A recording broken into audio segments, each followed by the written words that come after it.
I don't want a friend. I want my life into waiting to get there. Oh, I didn't even have to swap my inputs. Nice. Waiting for you. Right then. Howdy, Tangy and Scaras. How do you do? Thank you for the like and the follow. Just gonna be pouring my Dr. Pepper here. For the foreseeable future, goodness. Nice and foamy. There we are. Hello, Azure. How do you do this fine day?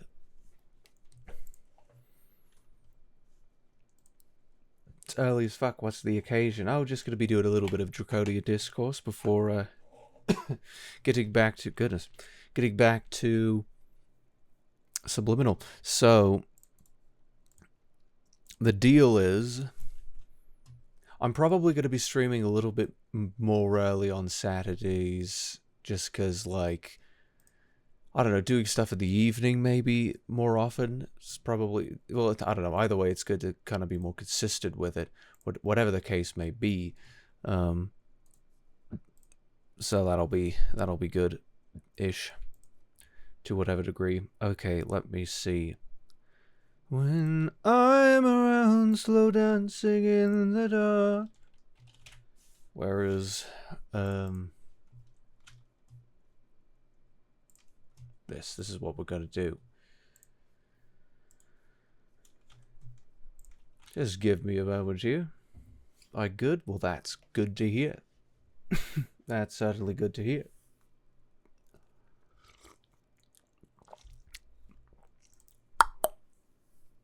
Excellent. Okay. Okay, before we get going, have you seen that video? There's a little, let me see if I can find it.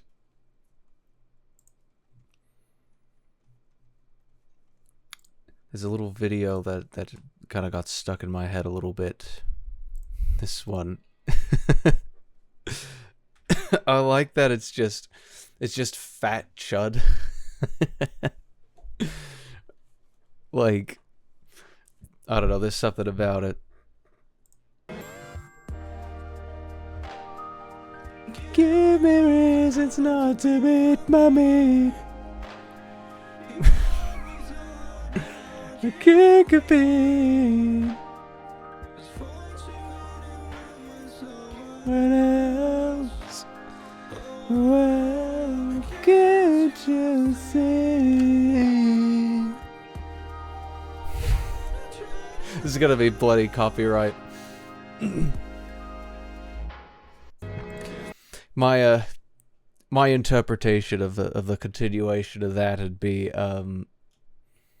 you know, being a chud is awesome till it's not, you know, not too bad. Not Markiplier fat. No, he's Japanese, not Korean. Know the difference. It could save your life. Is that Yujiro Anton Chigurh? No. Hello, Coco Pommel. Thank you for the follow.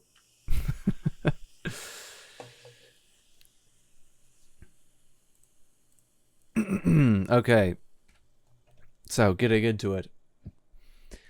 So, I don't know if yeah, I don't reckon that this previous episode of Draconian Discord got much traction, so perhaps nobody would be familiar with it. But was it last year or was it 2 years ago? May have been like in Draconian Discourse beta. So like 2 years ago, something like that. I did a DD on this artist who at that point had gone by AZ Hero, and now goes by Horns on Halos. Oh right, I forgot to actually find this thing. The reason I'm basically just looking at following up on this because my previous, okay, so here it is. Here it is. This is actually real. Like that this was a bloody thing. Apparently, like they actually I didn't realize you could do that with community notes. So there's that. User is a pedophile groomer.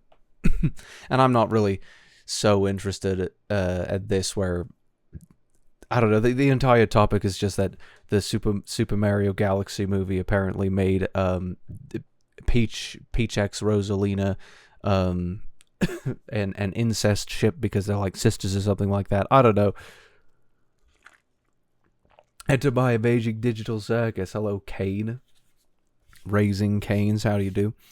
I should probably watch that show. It may be up my alley. Some dreamscape shenanigans. I'm going to be on an 8-hour drive. Connection might be real ass. 8-hour drives. Gotta love those. I really love those. I could sit still for a very long time if I've got something to do. I did like a 1-hour flight to SoCal a year or two ago, something like that, and I was just like, oh, that was not very long at all, was it? Yes, watch it on stream. What am I watching on stream? If it was me making a tweet, it would say, user is a cool guy.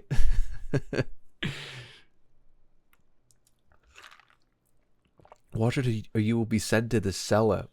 Well, that's a pretty strong argument. Can you back it up with the source? So, anyhow, I'd seen this reply. Great, just fucking great. I was just starting to enjoy this guy's art. Damn it. I said, his art is whatever. The ideology he pushes with it is puritanistic and pathetic and always has been. See, I'd say his art, as in the art style, however much has changed over the years, I reckon it's,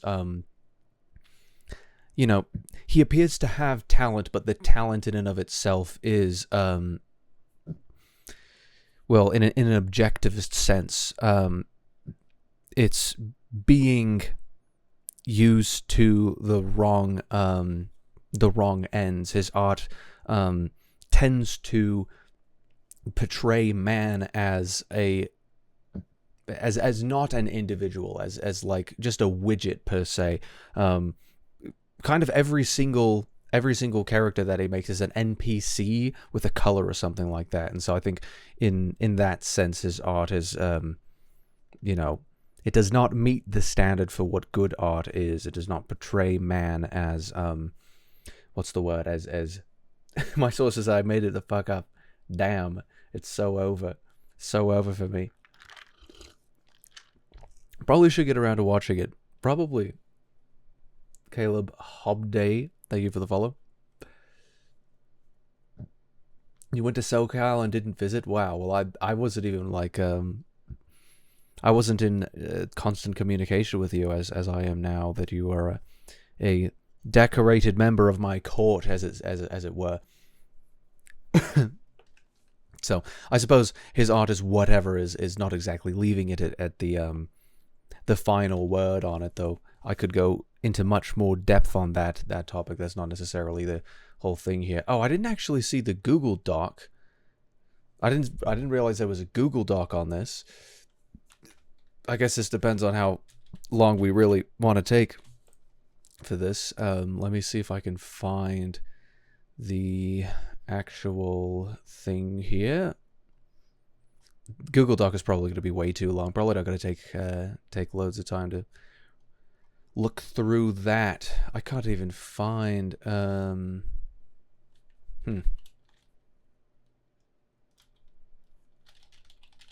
me see if I could bloody find this thing.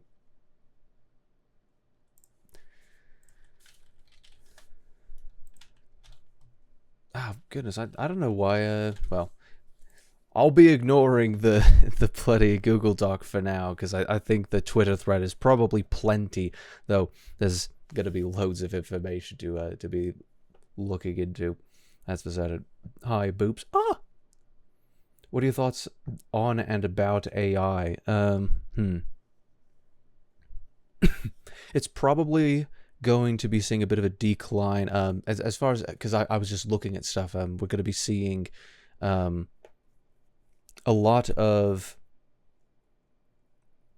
well, because Sora shut down, obviously, so that's one thing. But I think we're going to be seeing the era of free AI end, you know, in the medium to short term, because compute is under such high demand, for one, and for two, certain subsidies and whatnot. Like, it's not going to be very profitable for very long, at least not for much longer, to continue to offer free stuff. So I think you're going to see a lot of these platforms sort of locking down, and so the only people who are going to see it as worthwhile are the people who are not going to be, like, no one's going to be like dropping loads of money on creating slop anymore, which is I think a decent development if that's the case. But at the same time, I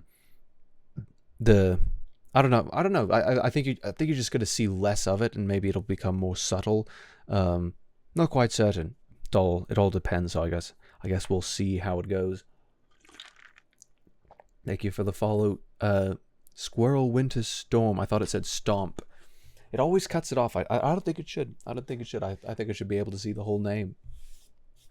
Anyhow, back to the topic at hand here. So, you know, it's. I feel like I'm back in a different year or something like that, because obviously this is March 2025, and I've only just now been made aware of this, so I suppose it goes back, you know. I suppose this is in sort of a different year, but it just seems odd to be like, you know, my thread. But we're back to that. The CW, censored NSFW, harassment, sexual harassment, predatory behavior. So this is definitely not. I'm not like gloating over sort of the demise or the downfall of one person, or sort of snootily asserting, oh well, I knew that this person was bad because I disagreed with them ideologically. I'm kind of taking a bit more of a what do you call it, a central, a neutral approach to this. I just kind of semi-neutrally, because while there were most things I'd say that I disagree with this person on in regards to the Puritanism that I'd previously been speaking about when it comes to shipping certain characters and what have you, that it struck me as pathetic and obnoxious, to say to keep it brief. I'm not quite certain that all of the criticisms that are in this thread are exactly relevant, because I'm seeing a lot of, pedophile groomer things that people are talking about, but it's like, okay, I suppose I'd have to see the Google Doc in order to really get into those, but it appears as if, there's going to be talking about a little bit of that, but as far as I'd seen in this thread, it was mostly just talking about the contents in the, of the comics themselves, and I thought that seemed as if it was not the most, what's the word? Not really such a big whoop to be made about it. I don't know. I may be a little bit torn on it, because there were certainly things in the content like that. That was what I was responding to in the previous episode. That this was the topic of, however many years back that was the content of the comics. But I don't reckon that it's always the case. That these, like, certainly, like, a broken clock must be right twice a day, right? Like, it's not as if I disagree with every single thing that this individual has to say. So I don't know. What are your thoughts on AI data centers that they are trying to build and make? Well, I reckon if there are like issues downstream of where they're trying to make them, how they're trying to make them, that affect other people, I think that is the what do you call it? I suppose jurisdiction of tort law. If somebody's creating problems, then they should be able to be sued over those problems that they're creating for other people. Like there was someone in a Discord that was discussing data centers and noise pollution, and that's something that I reckon is probably a decent case for a tort law, a tort case, right? But I reckon I reckon when it comes to like what do you call it, power costs and whatnot, then like we ought to just bloody embrace nuclear, and the state ought to quit trying to criminalize everything and regulate everything to death. Like, you know, we should have nuclear, and then, you know, people are not going to have to worry so much about power costs. When it comes to water, I'm not quite certain on water rights, honestly. I haven't really given so much, dedicated so much thought to water rights and whatnot, but I certainly think that, what do you call it? There shouldn't be like that sort of, like think of net neutrality but applied to like water treatment. I reckon there shouldn't really be, if you're taking up more water, you should probably be paying more, like, and for all of the people who aren't taking up as much water, they shouldn't be paying as much, right? Like, if that's the way that water treatment facilities function, then I don't really think that there's all that much of a problem with it. But if the water supply is polluted, then it may be the purview of a tort case, right, in order to bring that and mitigate and sort that out. So yeah. I'm gonna have to watch a stream replay later on this part, Mr. Good Chunk. That's all right. Water, just pee and make it into water. See, I think you're a bit of a genius, actually.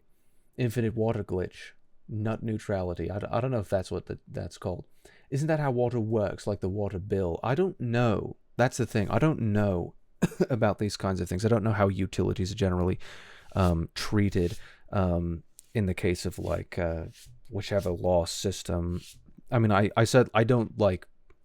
I'm an anarcho-objectivist. I don't believe in the state. I don't reckon the state has any just claim to regulate any of these things or to provide any of these things as goods and services. But you know, whether or not that's how the state currently behaves, like I've no idea. Every single state in the United States, I'm certain, has a different way of doing it, and you know, not necessarily my interest in how things currently work, because it's all very complicated. Anyway, I'm going to move on with this. This is like just immediately looking at it, it's like it's effectively the exact same virtue signaling, get up on my pedestal and shout to the world on how wrong everybody else is. It's like effectively the exact same like what's the word, the exact same type of preaching is going on. It's just like, you know, a competition as to who is the most pure between the two. It's a little bit silly. This is around June of last year. I discovered a user by the name of AZ Hero who posted a rant comic where he, in summary, compared queer shipping to pro shipping in attempts to demonize queer ships because of his belief that they were unnatural and forced. Real quote, by the way. And so this is the Instagram description with their opinion. Why, if the writers didn't show clear hints, signs, or literal canon information of the two people being in a specific relationship, why are you so passionate about making such weird and unnatural ships between two people like that? So from what I have discerned from this original comic, which I probably won't be going into, like I'd have to hunt it down and find it, his entire point, and generally one of his like standards that he's got when it comes to him being so anti-pro shipping, which a lot of I think it was mostly for me the logic behind a lot of what he was saying that I was opposing, because it was mostly like, I reckon that he didn't have much of a rational basis for loads of his puritanistic claims and ideals. But the puritanistic claim that he was making was that when it comes to shipping characters, like you're not just allowed to simply have fun with saying like, this character and that character, I'm shipping these two together, however passionately or not passionately I do, and regardless of of the it seems as if his sort of thing is that he's got standards when it comes to what is or isn't an acceptable ship.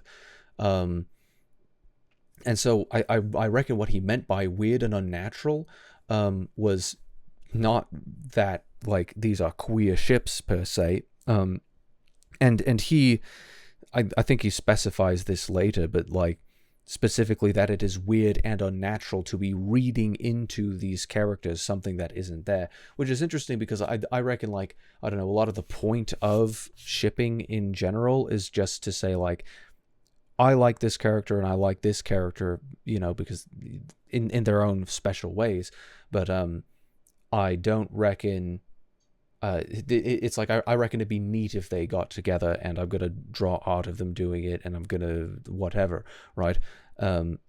Like sort of the entire point is just that they're like having fun with experimenting with like how canonical relationships work and iterating on sort of an existing story or an existing mythology, let's say. So they're sort of building onto a mythology by creating like another mutation of another iteration, of these character dynamics. How would this be if it were like this? And it's quite complex, obviously, but sort of my view on it is like I don't really care, like, even if you could say that it's like problematic or whatever you want to say, like, I don't really have much of an issue with anybody doing it. Like, even if I would say that there is something morally wrong about some of the ships in one sense or another,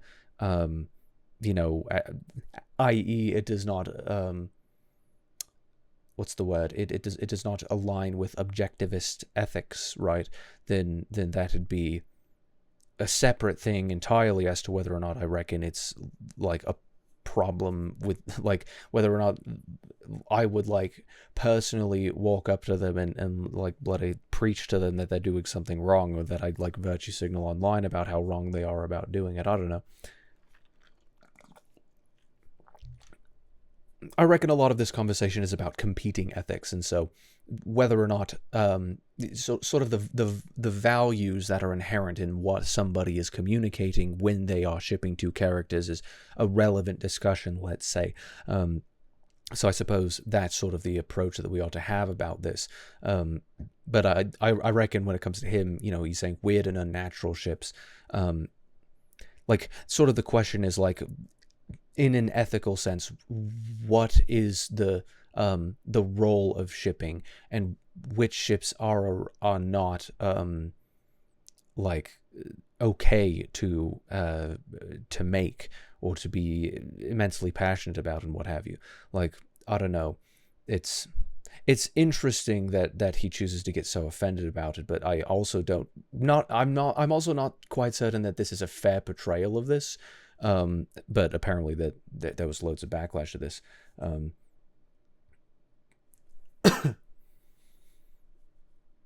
I think utilities are trash. The most useless properties in Monopoly. Oh, right, you're talking about like the board game. I see. What is pro ship? Pro shipping is basically someone who says that, all ships are, fictional. It's just like headcanon. It's just stuff that I've got in my head. And so me sharing it and whatnot is, there is no ethical issue with sharing whatever I am shipping, and pro shippers tend to take like a very staunch stance, effectively, that any shipping in any context is ethically justified, I suppose. So effectively, parent-child shipping, human monster shipping, human or humanoid with pet shipping, like whatever, like anything that you do, it sort of has alignment with what do you call it? I don't know, like all of the lolicon bloody like defenders or whatever. It's got like some overlap with that, where they're just sort of saying that it's all fictional, so there is no ethical problem here, because anything that you do in fiction is separate from ethics, which I don't think is true. I reckon that anything that you do in fiction and or in art, art at large, is reflective of values, and if it's not reflective of objective values, rational values, then it ought not to be entertained. But that's a separate question as to the legal question, which is a subset of ethics, admittedly, but the legal question as to whether or not it ought be permitted, not in a moral sense, but in a sense that when is the behavior that you're involved in, when does that behavior begin to infringe on the rights of other people? And I reckon it's very difficult to understand like how to square the internet with that, because it's very complex. But there is a distinction as to the law and as to the moral behavior, and it's like so I can, and I've said this like recently, I can simultaneously say that like liking lolly or liking incest ships or whatever is morally wrong, but not legally wrong in a sense, because like who have you violated with that?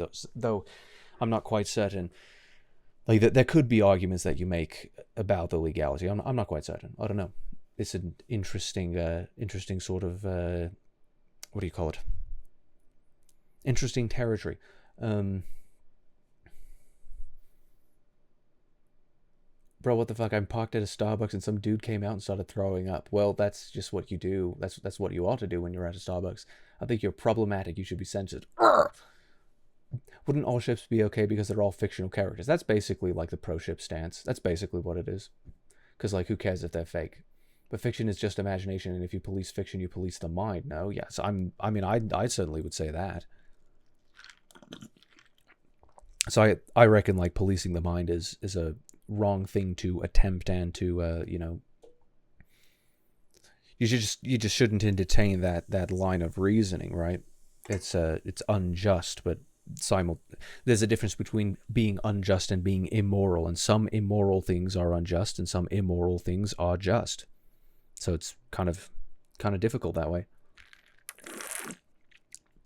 The puritanistic stance tends to be, in whatever emotional way, that the things that offend my senses, or the things that I believe are immoral, are unjust and should be prohibited.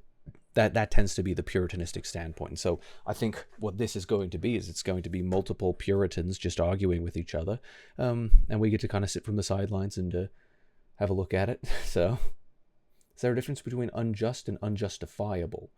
No, those are one and the same.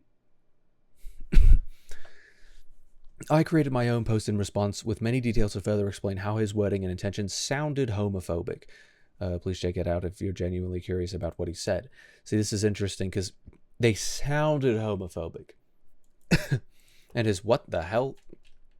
I don't know what the deal with that was. Why did it do this? Okay. Like it jumped to the bottom of the thread for some reason.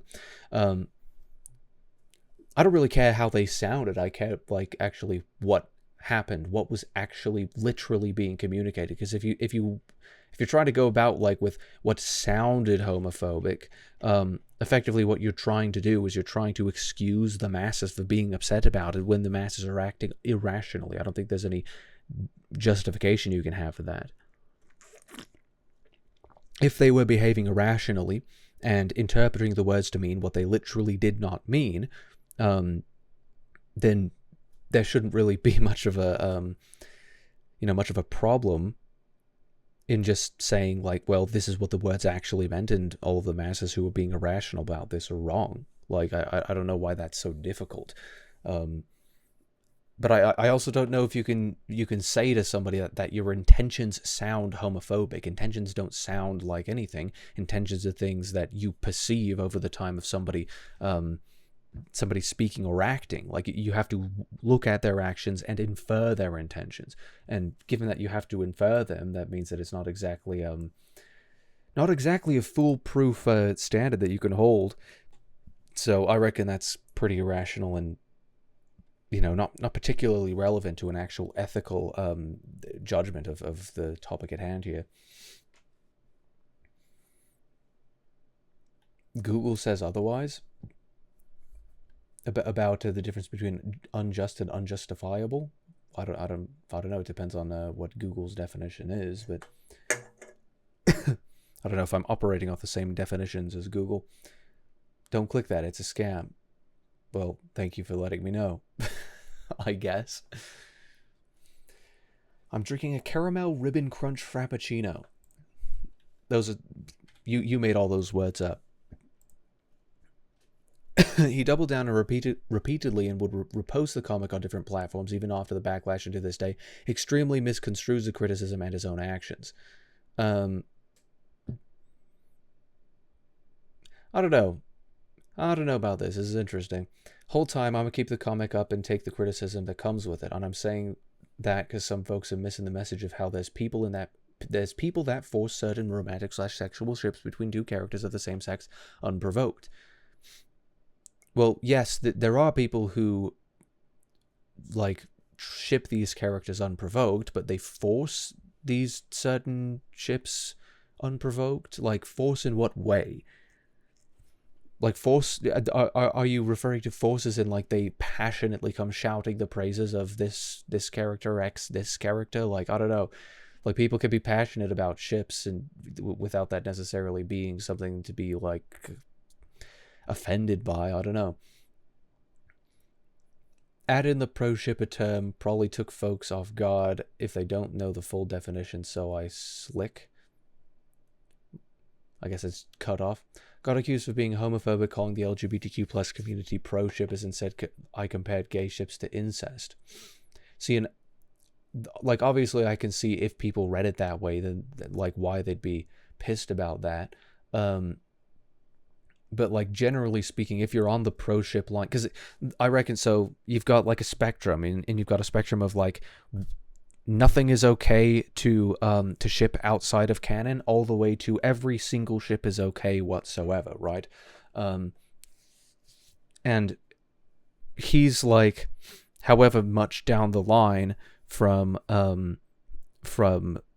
you know, one side of that spectrum, and so everybody to his like left, let's say, on that spectrum is going to appear to be more similar to pro shippers than he is, because they're closer to a pro shipper on that spectrum than he is. But like, it doesn't really matter, because like, you should probably just be a little more specific about what you're referring to.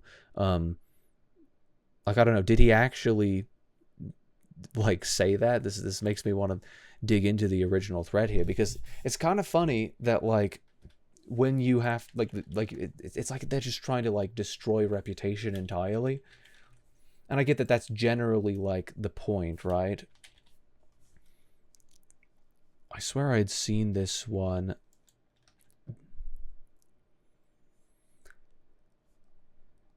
Where do I find this thing?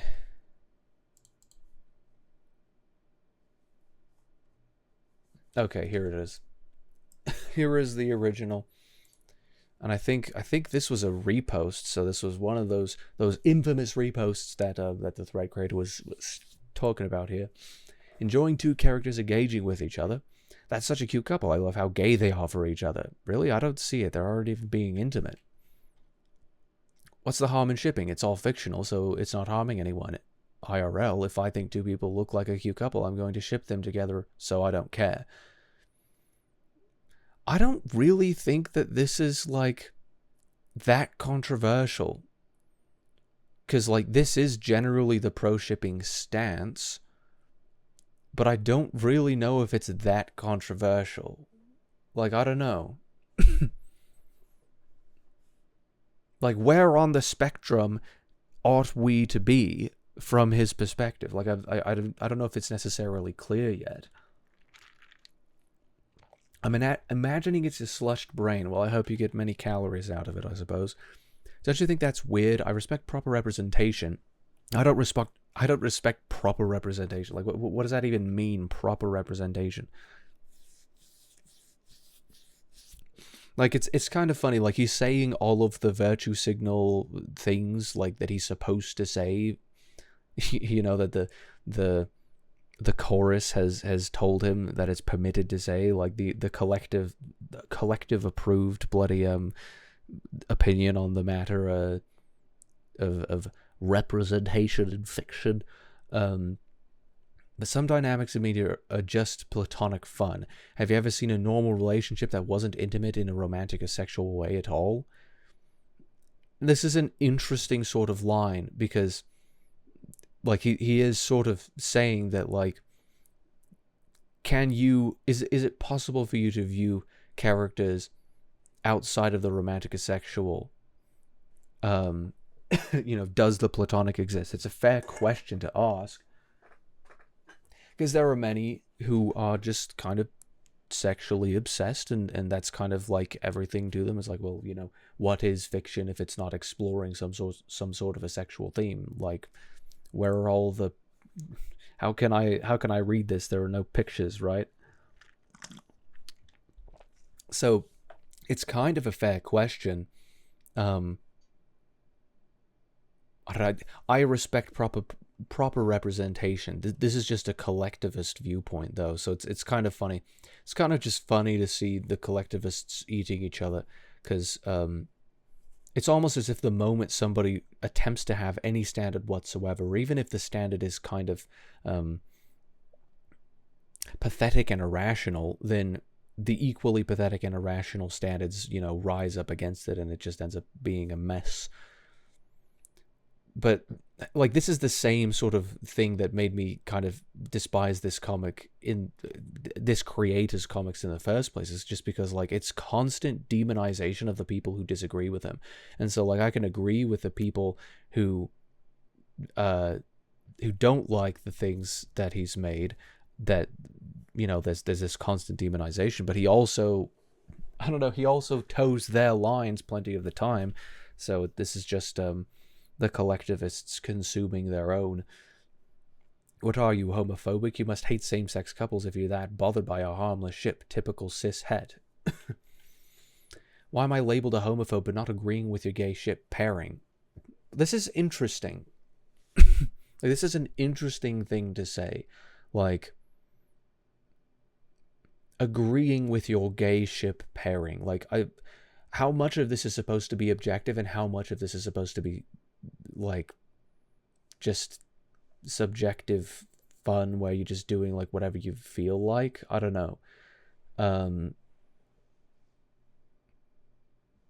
It seems to me as if he doesn't know how to toe the line between the actual philosophical position that he wants to take, because he's an artist, and artists are very often confused on how to concretize their beliefs so that they can actually have a philosophy that they can put into words, like, whatsoever. Like, it tends to be a bit of a problem.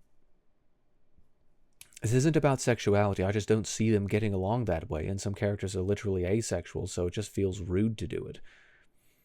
Well, it's kind of interesting, given that they're characters. It's like, if you've got asexual characters, is it all right to ship them? If you've got, a straight character, is it all right to ship them? Because I reckon a lot of the time, and people were talking about, like, something to do with, like, how shipping is associated with queerness, and I reckon that's just a kind of an odd thing to say in general, but, like, at what point is it okay to ship a character outside of what in canon that character is literally supposed to be? I'm not quite certain. I don't think he's quite certain either, but, like, I think there could be a standard that could be drawn on this that could be intellectually consistent. It just doesn't seem as if there is an intellectually consistent line that he's making explicit here, right? Why do we even care so much? It's not that deep, and it's literally fiction. If you don't like it, just go outside and touch grass if you want to cry about it that much. Creators of media should expect shipping in their fandom, so I don't know why you're making such a big deal about it when you can just ignore it. And again, like, this definitely is conflation of pro-shipping. So I guess, like, it's fair enough if he thinks pro-shipping is such a bad thing that he's drawing this line and saying, okay, like, where I draw the line. Where does he draw the line? I don't know. Effectively, he's saying that if you use pro-shipping standards and pro-shipping arguments, then you should think harder about which arguments you're going to make. Like, I don't know. Because can somebody simultaneously use these pro-shipping arguments and also not be a pro-shipper? I don't know. Because people like you are the reason that people turn homophobic and can't enjoy fandoms due to toxic fanatics like you. Well, that's interesting. But is he saying that they're like, I don't know, this kind of does almost sound like it's sort of the conservative line to draw, where it's like the entire reason why there are people who don't like you is due to your behavior, so maybe you should adjust your behavior so that the perceptions of the fandom or perceptions of the group as a whole in the minds of other people are not so frustrated, right? Like it's interesting that he would make this point, and I understand why people would be pissed about it. I don't know. It's like if you're a Puritan among Puritans, you should just expect to be burned at the stake at some point, right? Bitch, excuse me. It's not ridiculous to say that. Most of y'all truly glorify sexuality as like a trend or aesthetic, then treat the straight ships like a taboo. Gay and straight ships can coexist normally. Well, but the interesting thing about this is that, like, the entire impetus of this is that is that shipping ought to be like he seems to be saying that shipping ought to be only canonical. And it's like, well, I don't really see that at all. Like, I don't know, I can simultaneously think it's weird that somebody sees a straight, or just two characters that aren't, you know, all over each other and then says, like, they're such a cute gay couple. It's like, okay, they're not gay, you're just shipping them, right? But I still reckon that shipping them is, like, perfectly fine thing to do. I don't know. Or at least that it's not inherently... at least that it's not illegal, you know, in a moral sense. It's permissible, even if it's it's because, okay, permissibility has to do with ethics, but like legality, I don't know. I'm still trying to wrap my head around like the natural law understanding, because like every single time I say illegal, people will just think of like whatever the state says it's okay for you to do, which is not what I mean. I don't know, lots of things that I am kind of trying to think about here. I think you're insane to say that I'm to blame for people's bigotry, as if homophobia hasn't been around for decades. I just want to enjoy my ships without people being so disrespectful about it all. There's nothing wrong with shipping until it gets weird and you have pro-shippers and people who bash and harass others for simply not agreeing with their ships. But if you're simply not agreeing with their ships, that's different than saying that I have an ethical bone to pick with your ships.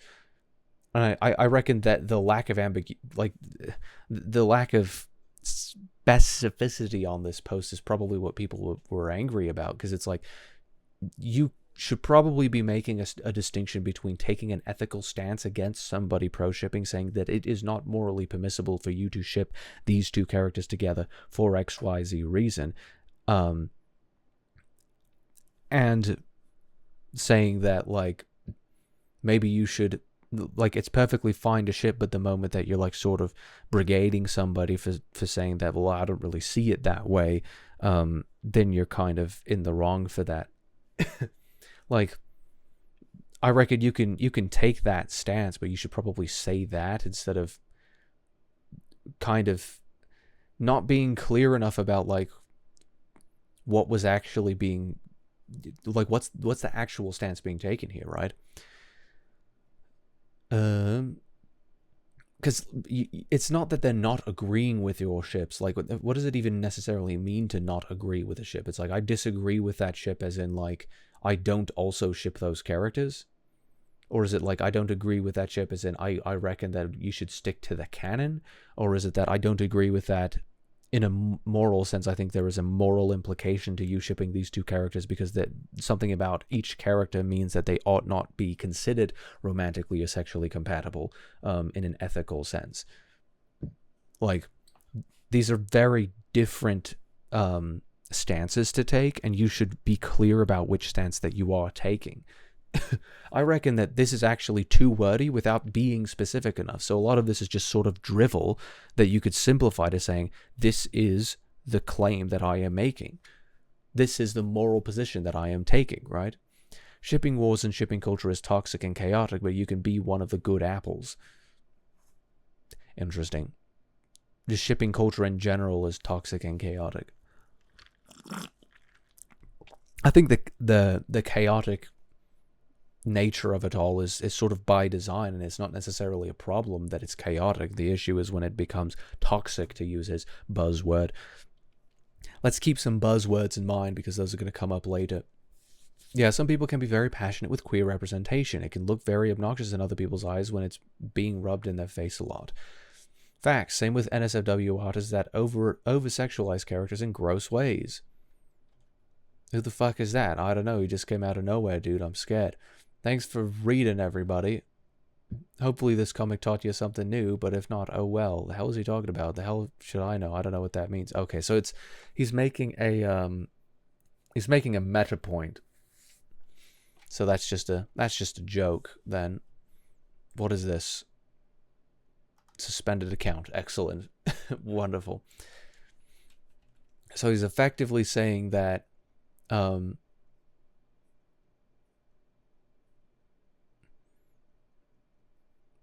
don't know, this is funny. Very passionate with queer representation. It can look very obnoxious in other people's eyes. I reckon that these are two statements that are perfectly fine to say, but like it's kind of funny because the collectivists don't allow any sort of entertainment of this line of reasoning at all. Because the entire point, you know, if you're talking about, you know, gay pride and queer representation, like it's entirely to promote the interests of the collective for the sake of, you know, shouting the praises of the collective. Like, being passionate with queer anything is sort of the entire point of the pride movement, right? Like, it's interesting that is a point that he reckon he could make without receiving backlash from the people who somehow managed to be like more collectivist than him, I suppose. Like, I don't know. I guess this is sort of the trouble that you end up hitting with new movements. You've got a movement that is obsessed with this collective framing of reality and experience and whatnot, and the collectivism ends up sort of getting poisoned with Puritanism. And then you have like the passionate sort of unabashed people clashing with the like, okay, we can just calm down a little bit and not be so crazy about it.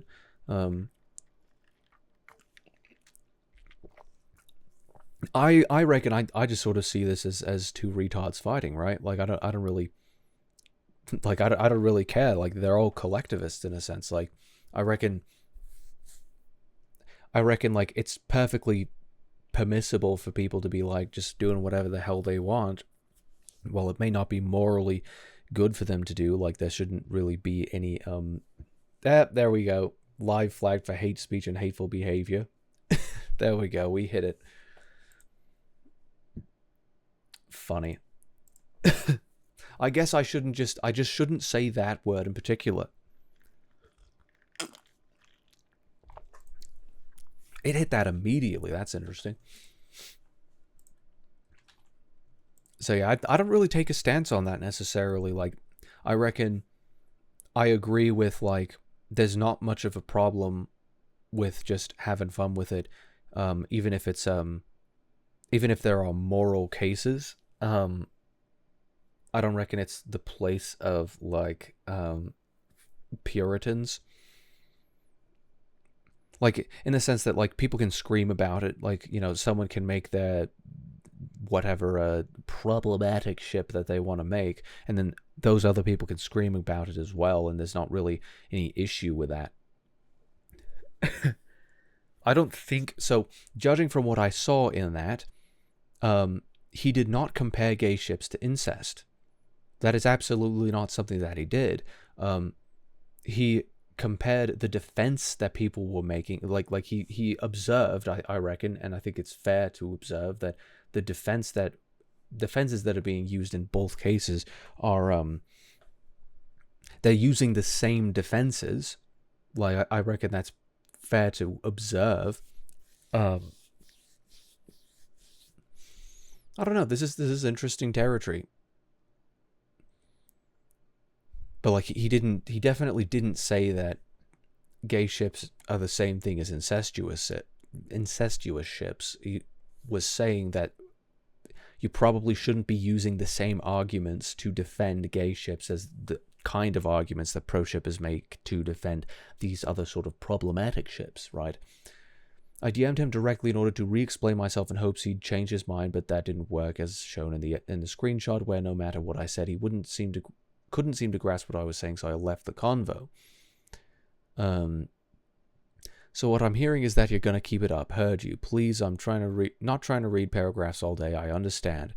I said that in the very first message. I came to you in hopes that I would get you to understand where I'm coming from. I was already upset before, because even after you got backlash the first time you reposted it on Twitter, pinned it on your TikTok, and re-uploaded it on Insta as if you didn't care, I don't really know if your intentions are clear. This is just stupid drama. That is not the next thing. I don't know why it was doing that. That is not the next thing. Okay. I believe this would be the end of it, and I thought he would change, but lo and behold, that is not...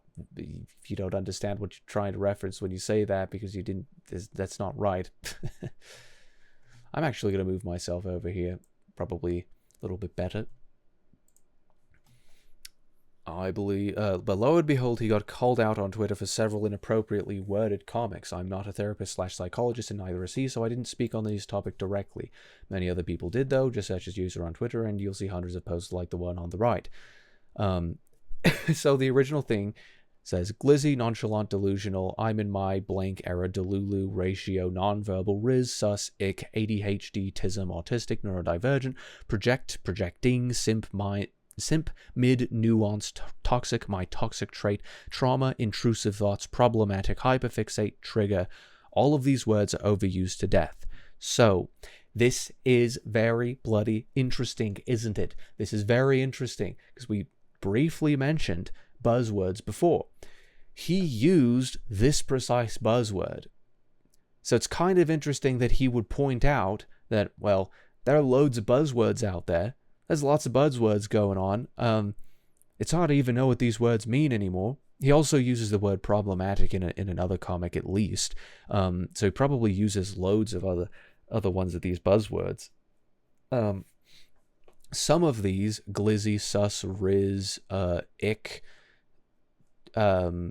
like, they don't really, delulu, ratio, like, these are referring to things that have, like, no real ethical value, right? Like, it's not one way or another how overused this word is. It still kind of has it has a consistent meaning. Like, you can use those words to death, and the only thing that they're going to get is stale. They're not going to lose their meaning, because, like, a lot of these are just referring to a specific concept that is common in the social vernacular, the cultural vernacular, I should say. So, like, those can't necessarily be buzzwords, though they can certainly be overused, I suppose. They just get stale, right? A lot of these other ones are what is it? Because in certain philosophical circles they call them spooks, but I forget what it's bromide. It's just like a concept that people swallow irrationally, because, like, it's just sort of absorbed passively from the culture. This is definitely an objectivist observation here. Like, loads of these just don't really loads of these, like, are being just used and absorbed from culture haphazardly, when the meanings behind them originally used to mean something, and now they've become broadened because people are misusing them, applying them to contexts that they literally did not apply to previously, and it sort of blinds people's judgment, because they begin viewing behaviors and concepts and collapsing them into broader and broader concepts. So, everything becomes tism, everything becomes ADHD. I'm just so ADHD. Everything becomes neurodivergent, to the point that you aren't really able to even know what any of them what it means at all. Like, what's an example? What's an example? Like, I reckon you could do it with any sort of behavior that somebody takes. Like, if anybody does a behavior, if anybody acts in a manner that seems remotely similar to their, like, dull understanding of what autism is or what neurodivergence is, then it just ends up being like, it invokes this very basic, very broad concept, and it's like, okay, that is ADHD, right? That is autistic, and it's like, okay, but now you've begun applying to this to situations that doesn't really apply to, right? Like, I think that there's some of these that end up being like, they're invoking like collectivist cultural norms, and assumed premises that probably shouldn't be assumed, and probably shouldn't be entertained whatsoever. So, like, I think it's fair enough to sort of point out that, like, I don't know what you mean by this. I don't know if you know what you mean by this, and whatever you do mean by it, and whatever everybody tends to mean by it, it seems to be so unspecific that you can just apply to anything that before was just sort of like a thing that happened, and you could actually view it as an individual occurrence of something, and view it on its merits, whereas now you have to collapse it into this framework. And I was on ANCAP Doggo's Discord server, and there was a person named Darkest Marxist talking on there about cancel culture, and I think the point that he was making may be overall true, that it's a buzzword, cancel culture, and it's being used to apply to things that aren't even that otherwise they wouldn't have been used to apply to before the term existed. So, like, the existence of the term has made people hyper aware of the concept, and so now they're kind of like freaking out anything remotely similar happens to the context. But I reckon, like, his entire point that he was making was simply out of convenience, because he's a Marxist, and so when people on the left behave in a way, he will rush to defend it, because he understands that his enemies won't use the defense, won't use the offensive tactics, and even though his defense will cover their use of the same offensive tactics, he's banking on them not using those tactics as much, so that he can allow his ilk to get away with it, even if he ends up catching a couple of wasps when he catches flies, right? But that was a different issue entirely. The highlighted words are things I suffer with. My condition is not a fucking buzzword. It's real and affects millions of people. People like you are reasons mental health isn't taken seriously. But the funny part about this is that this is just irrational. Like, the person who's responding to this doesn't understand that the point that is being made here is that all of these things being overused to death and becoming buzzwords is probably not a good thing in the case of many of these real things. So ADHD, neurodivergent, autistic, hyperfixations. Like, you should probably not have these turn into buzzwords, and you should only use those words when you know that they clinically apply, or, when you have a pretty damn good idea that they apply, so that these words aren't collapsed into concepts that actually devalue, mental health. So, he's saying, like, people like your reasons mental health isn't taken seriously. The original point is that if you allow these terms to collapse into buzzwords, then mental health won't be taken seriously. That's the entire point. I don't know how that's not seen here. There's really nothing wrong with pointing out that all of these have become buzzwords. So, like, he's saying these words have become buzzwords. They probably shouldn't be used as buzzwords. This person's saying those words are not buzzwords. Every single time everybody uses them, they're legitimately used. That's ridiculous. Like, there comes a point where if a word is used so many times, it almost certainly is going to be used in, especially if it's if it's invoking a concept that is not even well understood in the field that it exists in, like in the field that exists to study that thing in particular. Autism is much better understood now than it was previously, but it's still not very well understood. The term neurodivergent in and of itself is a blanket umbrella term used to refer to, just generally speaking, in like, what is it, abnormal psychology, like, these people are generally different from the population in the sense that we have to kind of forget about all of these generalized, specified, like, aspects of psychology, and we have to actually bring in, like, an alternate psychology, because the psychological model is breaking down because it doesn't quite work on this kind of person, because they're different enough from the people that these models were generally created to understand. Like, this is already, like, a blanket term that the scope of it isn't quite understood in the field where it's actually used scientifically. So it's like, there should probably be some standards as to what terms you're invoking in order to, and what how those terms connect to concepts. Like, what do you actually mean by this? But, like, the only way that this person can take this position is if they were to say that every single time any of these words are used, it's never a buzzword. And it's like, well, yeah,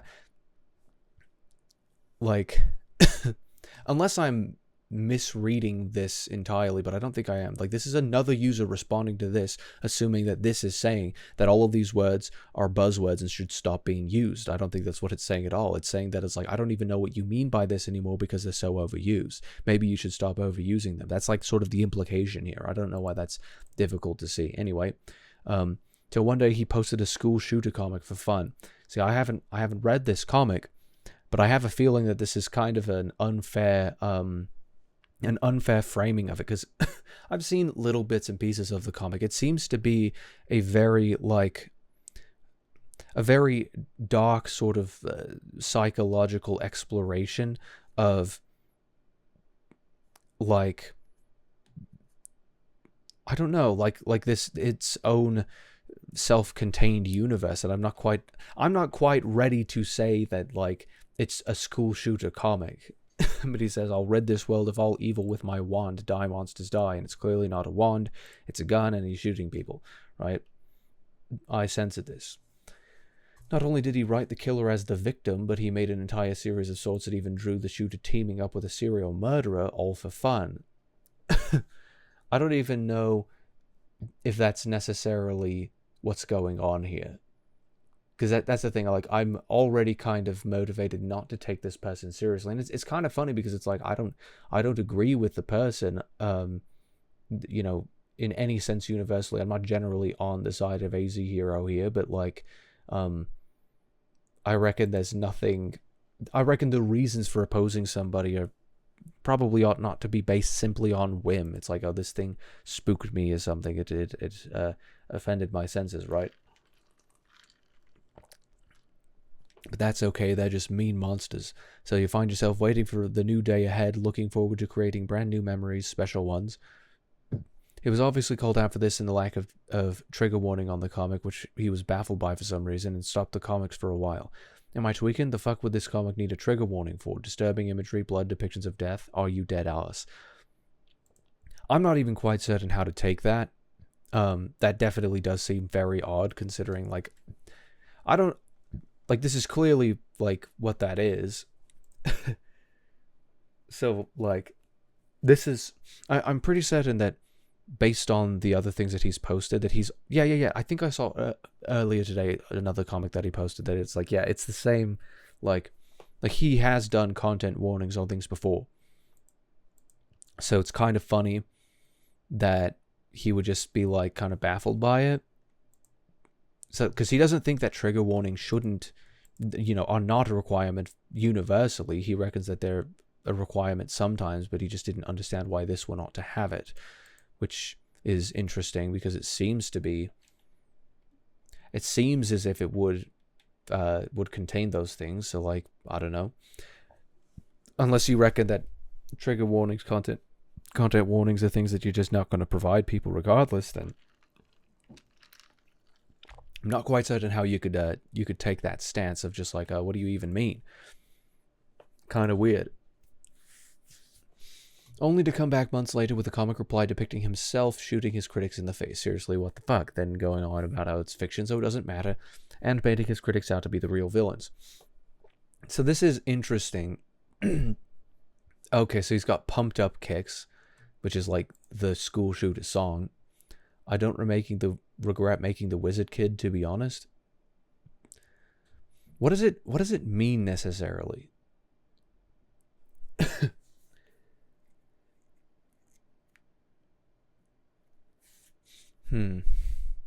Because this is the interesting thing about this, like, shooting his critics in the face.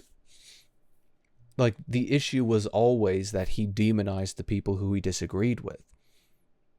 Like, I'm not certain you should be surprised necessarily that this is the way that he operates, logically speaking. Like, there are probably too many people who just sort of glorify that kind of thing. But I don't reckon that the people who are criticizing him would say that that is necessarily wrong. Because... I don't know, let's just say that these sorts of people, going off of group data here, generally don't care about invoking the concept of simply, in a brutish sense, just disposing with the people who they disagree with. Like, I don't know if that's necessarily something that they dialectically oppose, right? Sure, if he wants to have that stance, he can, but he's a hypocrite. He has absolutely no right to crap on queer artists drawing up ships if he's going to claim his insensitive comics are just fiction. So are the queer ships you hate so much, Halos. The interesting thing about this is that when you look at this, clearly he's being tongue-in-cheek about this. Like, what he's doing here, and I'm not saying it's not a mistake, but what he's clearly doing here is he's saying, the people who disagree with me in this instance, the people who are criticizing me in this instance, are criticizing me because I drew something that was disturbing, right? However, in the past, people who disagree with me as well, they made the defense that it's just fiction, so therefore, it just being fiction, if you hold that stance, you also can't be upset with the things that I've created because you don't have any standards on this because it's just fiction, so you don't really have any good right to be upset about it because you were the one who was saying that all fiction is immune from criticism. Now, like, I don't think the irony is lost on him that he's using this, where it's like, But also, like, look at this. You have clearly what this character is the same character. He's saying it's a wand, and now it's a gun, right? And there's the blood and everything, and so in the fantasy world, it's just a wand. And he's got a cape, and he's got his wizard hat, and he's a wizard. In the real world, he's actually killing people. Like, get a grip with reality. This is clearly not a stance that he's taking. Like, this is clearly a thing where the irony is not lost on him. He's demonstrating that this is a character like almost in a social experimental kind of sense. Like that's almost what it seems like, is that he's saying like, you know, I can do all of these things and portray all of these things this way, and it's not okay due to how offensive it is. Well, I suppose it kind of goes back to this, right? Let me see. Hopefully this doesn't screw up my windows and whatnot.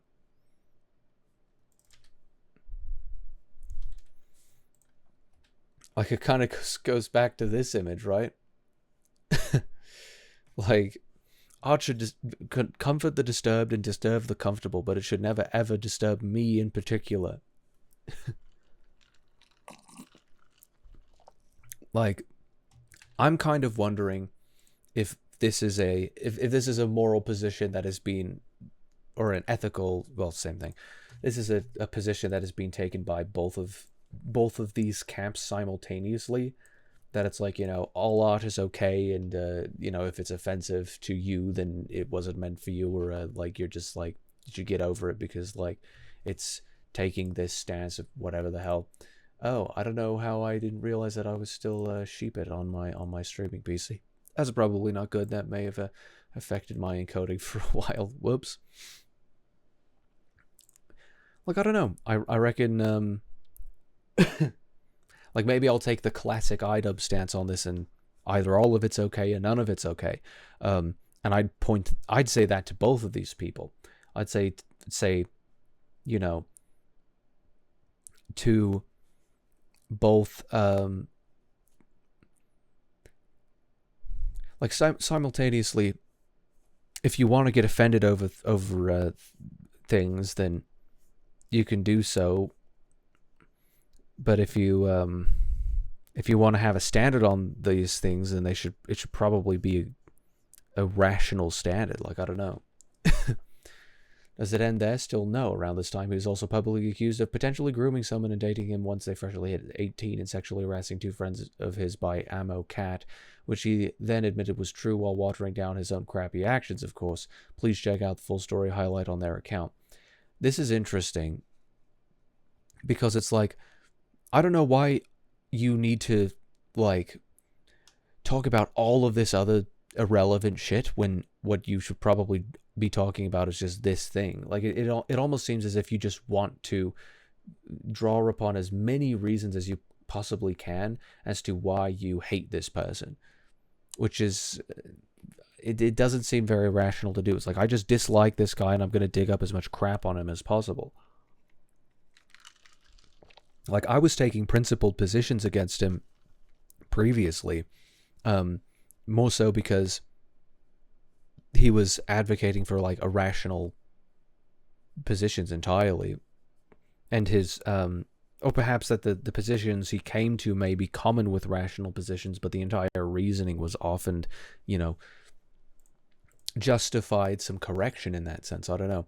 Inappropriate sexual behavior, TW, coercion. He had been coercive. Back in 2019, there was an incident that nearly broke apart a friend group because Lance was pressuring a girl he was talking to expose herself on camera, and succeeded in pressuring her. Although I condemned him, I thought he could redeem himself, but in 2021 he would also be inappropriate with me by pushing past my boundaries, which was incredibly triggering and made me break down, as I've had my own situations with coercion and blackmail with my ex. His response, TW, coercion.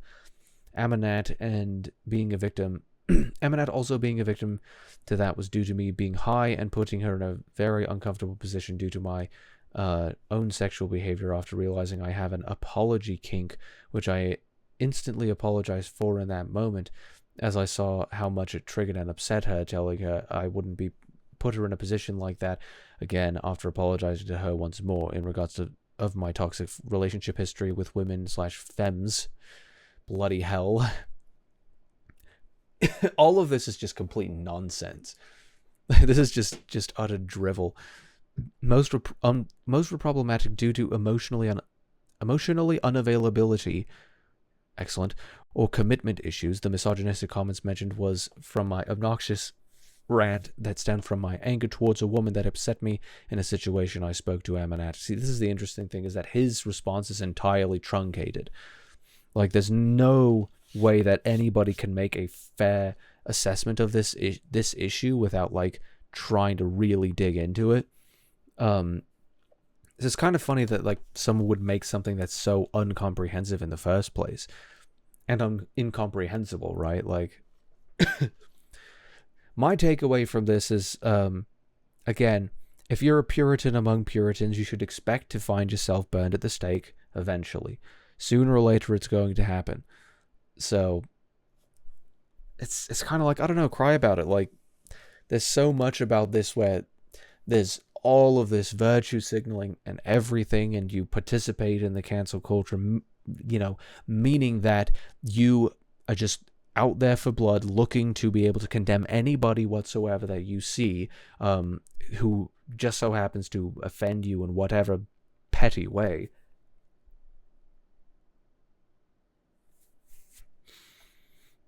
That is to say, you operate by the principle that you reckon that nobody who disagrees with you should be allowed, you know, should be permitted to exist. And you'll take as many steps as you can, you know, as the collective permits you to currently, in order to make it more and more possible that that person ceases to exist. So, you know, at first it starts to be like you're trying to rabble-rouse everybody and be like, this person's an evil person, and you might make up things, you might exaggerate things, and either way, you're just going to be like, yeah, this person's a piece of shit, fuck them, right? But the only reason you do that is because you can't, you know, personally affect their ability to make an income and to feed themselves, because if you could, then you'd be doing that. And so then if you can do that, you do. And so, you know, you're going to dox and harass, and you're going to try to get people's Discord servers shut down or whatever the hell. And, you know, you're going to attempt to get them deplatformed, and you're going to do all of that until they've got nothing left. And effectively what you really want is them starving on the streets, because they're just that bad of a person, and you're just that good of a person, aren't you? You know, just that bloody, you know, just that virtuous, aren't you? The sun shining so brightly out your arsehole, out your every orifice, that you just know exactly how wrong everybody else is, right? And then if they're still homeless, you know, the only reason you permit them to be homeless and to continue being alive is because, you know, it wouldn't really be permissible, only in what other people will allow, right? The collective wouldn't allow you to go and, you know, kill them yourself, so you don't do that until somebody decides to be brave enough to actually do it, and then at that point you'll praise that person for it, because really, in reality, that's what you wanted to do the entire time. That's kind of the whole deal there. Like, I reckon we should probably step away from this line of thinking entirely. What would be the most reasonable, the most rational, and the most, what do you call it? The most just way to deal with this is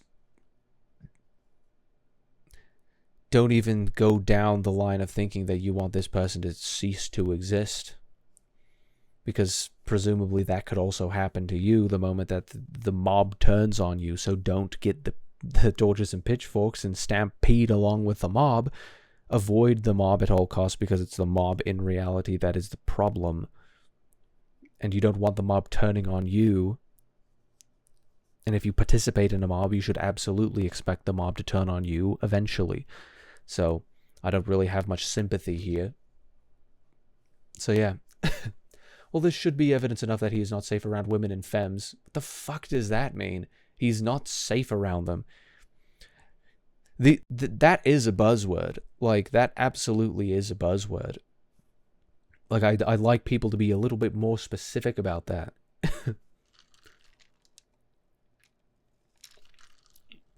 Femmes. Fucking hell. Just say women. Just say women. What in the world? There is more evidence. Halos claims that he doesn't fetishize or sexualize women, but his art paints a different picture. From his only art account, you can see fan art of female characters. What's clear as day is the exaggerated proportions on almost every single character, no matter their actual body type in the canon, including minors. That's interesting. Many of his drawings are also on his main. Yeah, Roshio Starman. I'd seen that he had opened up NSFW commissions, but the Roshio Starman, that account is now closed, so this is interesting. One thing that I would certainly critique about his style is that he just loves to use these bloody, like the color palette is never varied. It's always just like, I'm going to take any amount of the what do you call it, primary, secondary, and tertiary colors. I'm just gonna like choose any of those colors, and they have to be like those distinct colors, and then I'm just gonna slap them all over the place. So we got a blue piece, and we got a red piece, and we got, like, you know, there's just not a lot of variation. Every single color is very distinct. It's like I don't know, you could, let's just say you could have chosen differently. I don't know. Leave it at that. The interesting thing about this is that in a fictional sense, they will hold the line that it's like, no, it's perfectly fine for somebody to be just passionately ship this thing that is not true in canon, right? They're not hurting anybody because, like, it's just like fiction or whatever. Or whatever line that they are saying. It's just like, it's fine when you do it when it's gay, and it's not okay when you do it when it's anything else. If it's incest and if it's straight, then I'm going to look at you sideways and be upset at you, and then I'm going to type really angrily, depending on how much I'm personally offended by it, right? Like, but then simultaneously, they'll say, just the fact that you have chosen to draw art in a way that, you know, that views the female form as erotic at all in any context whatsoever, then, like, you're automatically bad. I don't know, it's interesting because, like, the point that he was making before was that, you know, have you ever seen, like, a non-sexual thing? I think the point that effectively he was saying is that, like, it's okay to draw something that is sexualized. It's also okay to understand that the non-romantic, non-sexual exists, and that, like, you don't have to inject the sexualize everything. But, like, does he claim that he doesn't fetishize or sexualize women? Or does he just virtue signal that other people can do nothing but do that? Like, is he necessarily a hypocrite on this, or is this, like, unstated? I don't know. I reckon this is another problem with him not really knowing what his what's the word? Not knowing what his principles are and not stating them clearly.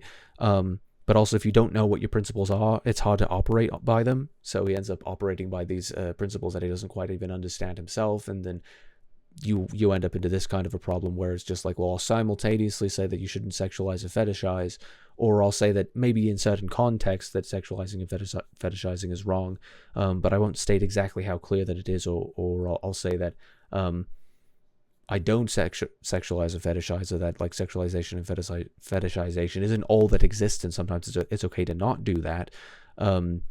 Like, whatever the hell the position is, because nobody knows what the position is. But then I'm also going to, you know, I don't know if it's necessarily fetishizing. Like, I don't know if there's a fetish here. He just said, like, what, he just likes curvy women or something. I don't know. Like, I think that's what I'm seeing here. He just likes curvy women. I don't think that's a fetish inherently.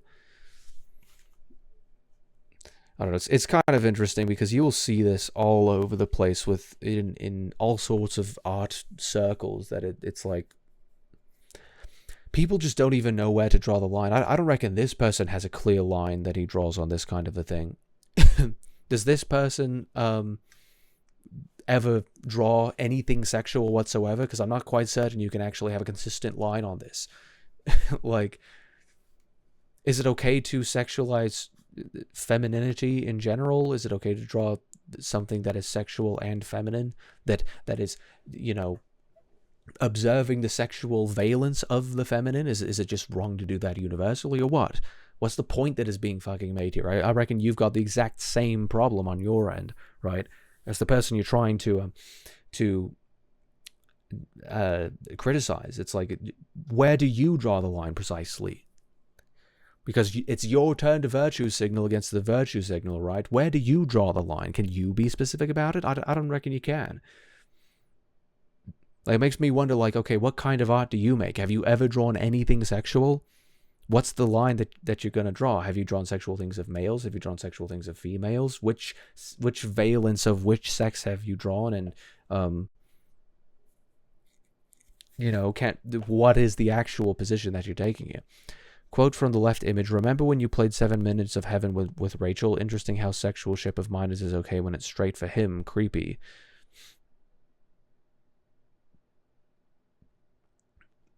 Don't mention... Oh, you were so red I thought you turned into a fillet. So this is The Amazing World of Gumball. Is this necessarily sexualized?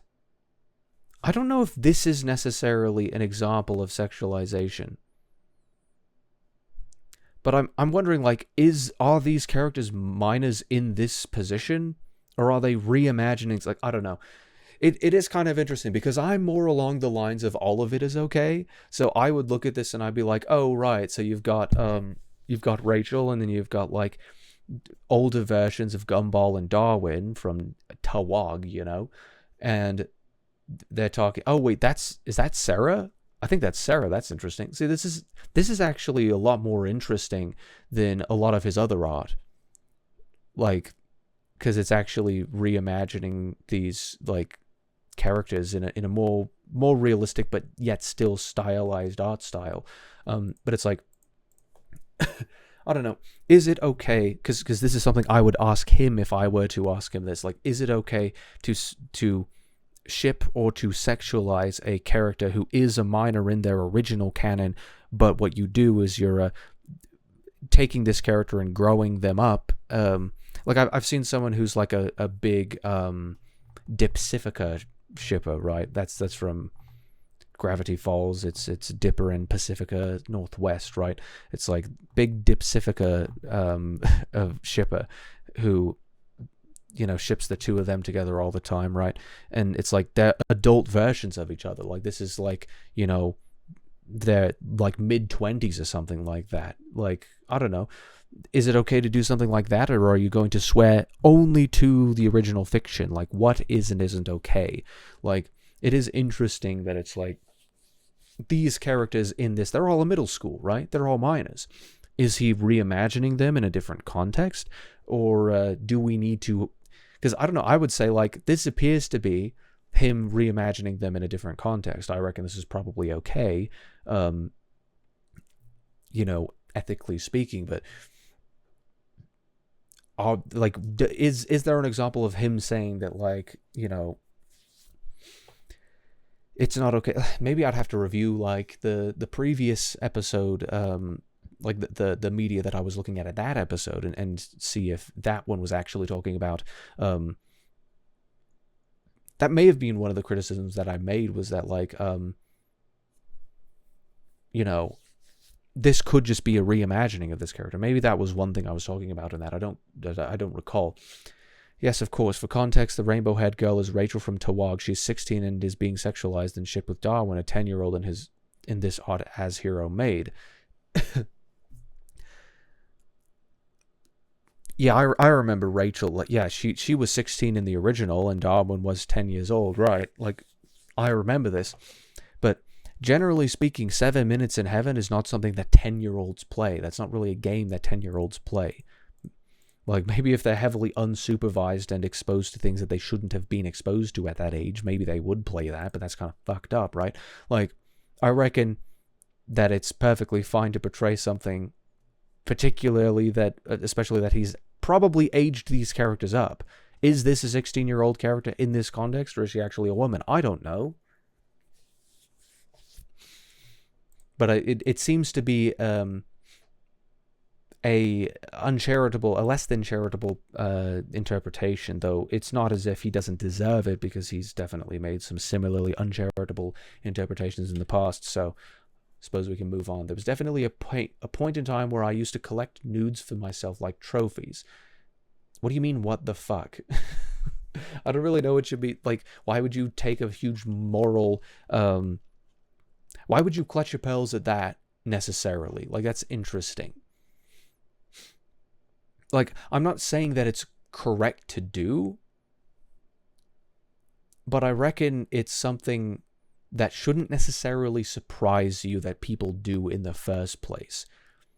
Like, this just seems like a naive person discovering that sexuality isn't just, like, you know, all magical and epic and great or something. Like, I don't know. It just doesn't necessarily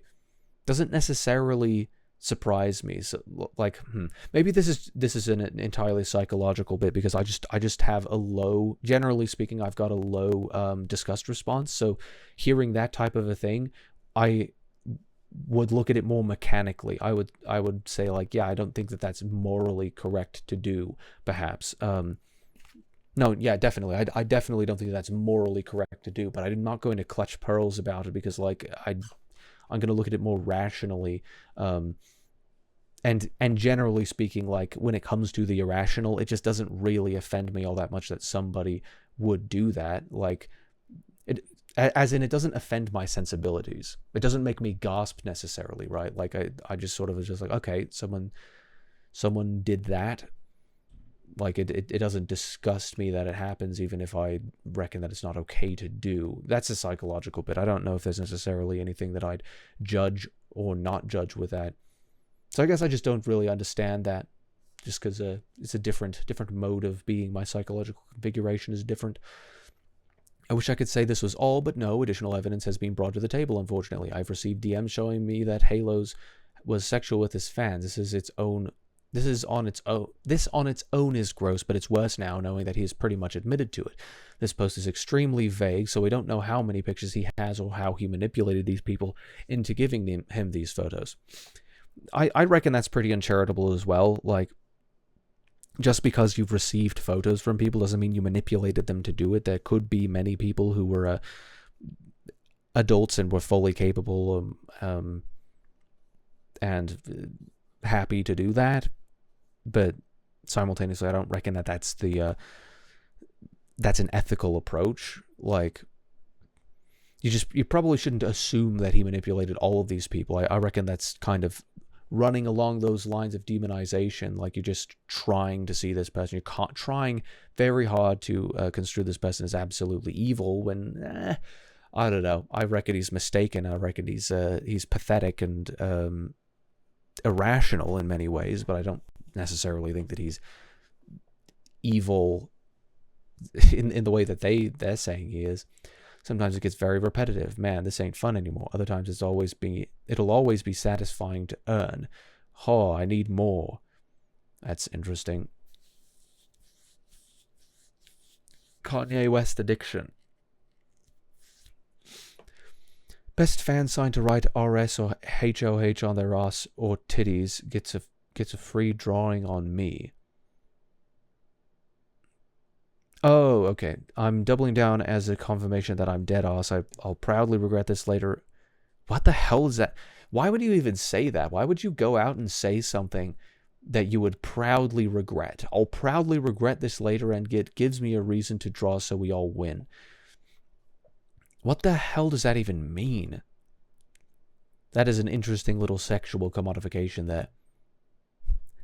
I feel as if, like, you could easily say, what, do you not believe in sex workers, though?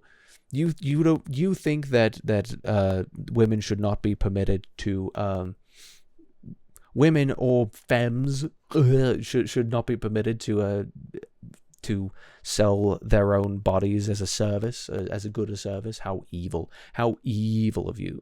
Like, I don't know, I have a feeling, just a feeling that these people would not be opposed to that and wouldn't necessarily see that as a contradiction. Like, I don't know, from the perspective of, like, it's perfectly ethical, it's morally permissible for somebody to commodify their own body, as in to sell their own body as a good or service, in exchange for other goods or services, right? Your body is now an economic unit of value, right? Is there anything wrong with somebody saying, here, I've got a good or service I can draw, and if you write my username, my tag on any of your bits, right, and send a picture to me, then I'll give you a free bit of art? From their perspective, I'm not quite, like, from the perspective of believing that believing that that prostitution ought to be legal, I'm not quite certain if you can make a moral claim that this ought not to be considered legal, or that necessarily, it depends, because there are many people who actually believe, they don't believe in the separation, or they do believe in the separation of ethics and law. Like, I don't know, it all depends, because you could believe that prostitution is perfectly permissible at the same time of saying that it's not ethically right. Or you could say that it ought to be legally permissible to engage in prostitution, but that it's not ethically possible to do so, which I reckon is the case. I reckon that's true. Like, that'd be my position on it. But, like, at the same time, I don't know, I could just imagine many people who would just be perfectly fine with being like, oh yeah, I want art, and I've got the body, and I'd be perfectly fine to sell it, because I already do often. Like, I reckon there'd be plenty of people who'd be perfectly fine with that. So what necessarily is the issue if you're going off of a simply consent-based ethic when it comes to the law? Like, if anything that is unconsensual ought to be illegal, and that is the only basis that you're going off of, which is kind of my, I reckon that's correct, then, like, what exactly is the issue here? Like, do you reckon that it shouldn't be permitted legally, or do you reckon that it may be permitted legally, just that it's not always morally correct? And if that's the case, then I would want to know what the ethical prescriptions are necessarily. These recent photos are from Halo's NSFW Instagram. This was in March 2025 still, so recent in relation to this, where he begs fans to send in photos of their bodies with his username written on them in exchange for free art. This is appalling. Again, this is like just disgust response. Like, you're basing your entire ethical understanding off of disgust response, which is not a good idea. I mean, to say nothing of Nazis, that is kind of what they did. Like, it was just disgust response, and we're going to, actually, it was more than that. It was, they based their legal ethic off of disgust response, which is a really bad idea. The entire state and collectivism, the collective as a whole was just operating off of a disgust response, and that was spooky, wasn't it? I just don't understand why it necessarily is appalling. It depends entirely on your priors when it comes to whether or not you reckon sex work, whether you reckon prostitution is, in whatever form of fashion, is morally or legally permissible. Like, I reckon these are relevant questions that ought to be answered in this context. And it's made worse by the fact he claimed he stopped a while ago. Know that he claims his nude post was created back in May, and these screenshots are from last week. Interesting. So was he still collecting them like trophies in this case? I don't know. Sometimes, other times it'll always. This is an inherent contradiction. Like, what are you trying to say? It'll always be satisfying, or are you saying sometimes and other times? Like, these are mutually exclusive conceptual framings of the topic at hand. It's confusing. Bloody hell. These newer and after victims started to come forward with their personal stories on him. I used to be friends with him on Google Plus when he was 14, 2017, and he was awful to me. He would comment my posts on myself, complimenting me in a weird way, like borderline flirting or mentioning the body, talking to a 14-year-old when he was 18.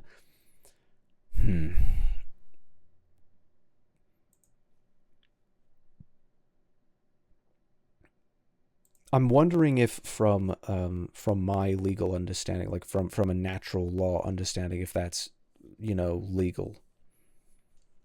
I'm not quite certain because I don't reckon that age inherently is is a rational way to draw the line on whether or not, on where consent is possible. Um, but I reckon it's a decent litmus test. Like if you don't know exactly how to measure when someone ought to be considered capable of consent, then it's a decent line to draw. Just like, okay, here's the age, right?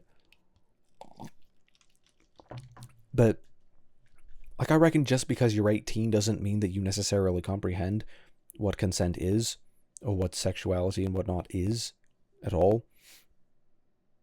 Um, but I don't know. Just because you're 14 doesn't mean you can't. But like, I don't know. I don't know where the line ought to be drawn. Like, 18 is a good line to draw, but sometimes somebody can be 18 and also like kind of have the capacity of a younger person. I reckon once you get like, the wider the gap goes, the more obvious it becomes. But this is part of the reason why many states have like Romeo and Juliet exceptions. So like, for example, I believe it's legal in my state for a 24-year-old to get with a 17-year-old, and that's technically legal. But that's like the maximum thing. Like in my state, this would be legal, but I don't know necessarily how I reckon it ought to be legal, and what necessarily beyond that is ethical in this sort of a case. Like, this is kind of a complex scenario for me, and I don't know if I would necessarily opine on it in particular. Like, the one observation that you can make is that this person probably doesn't know much restraint, especially at this point in time. I don't know. And he had a private Snapchat that me and my friends my age were on, where he would post full graphic porn videos of women nude and be like, "Wish this were me, mood."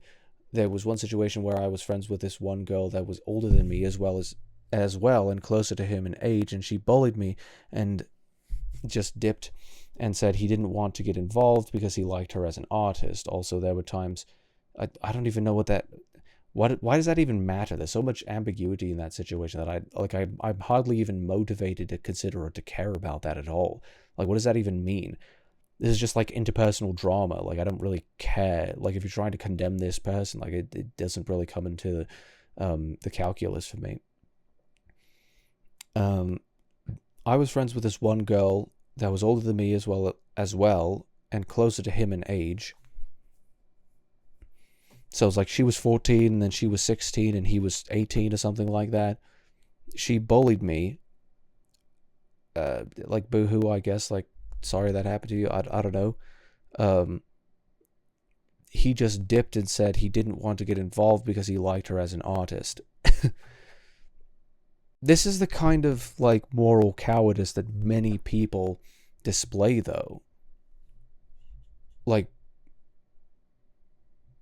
I don't know. Like, I don't, like, I reckon that is ethically wrong, but it's not necessarily like, this person's not saying that there's an ethical, like, that person's not making an ethical point. They're just saying that this hurt my feelings or something. And it's like, I don't know if that really comes into the equation here.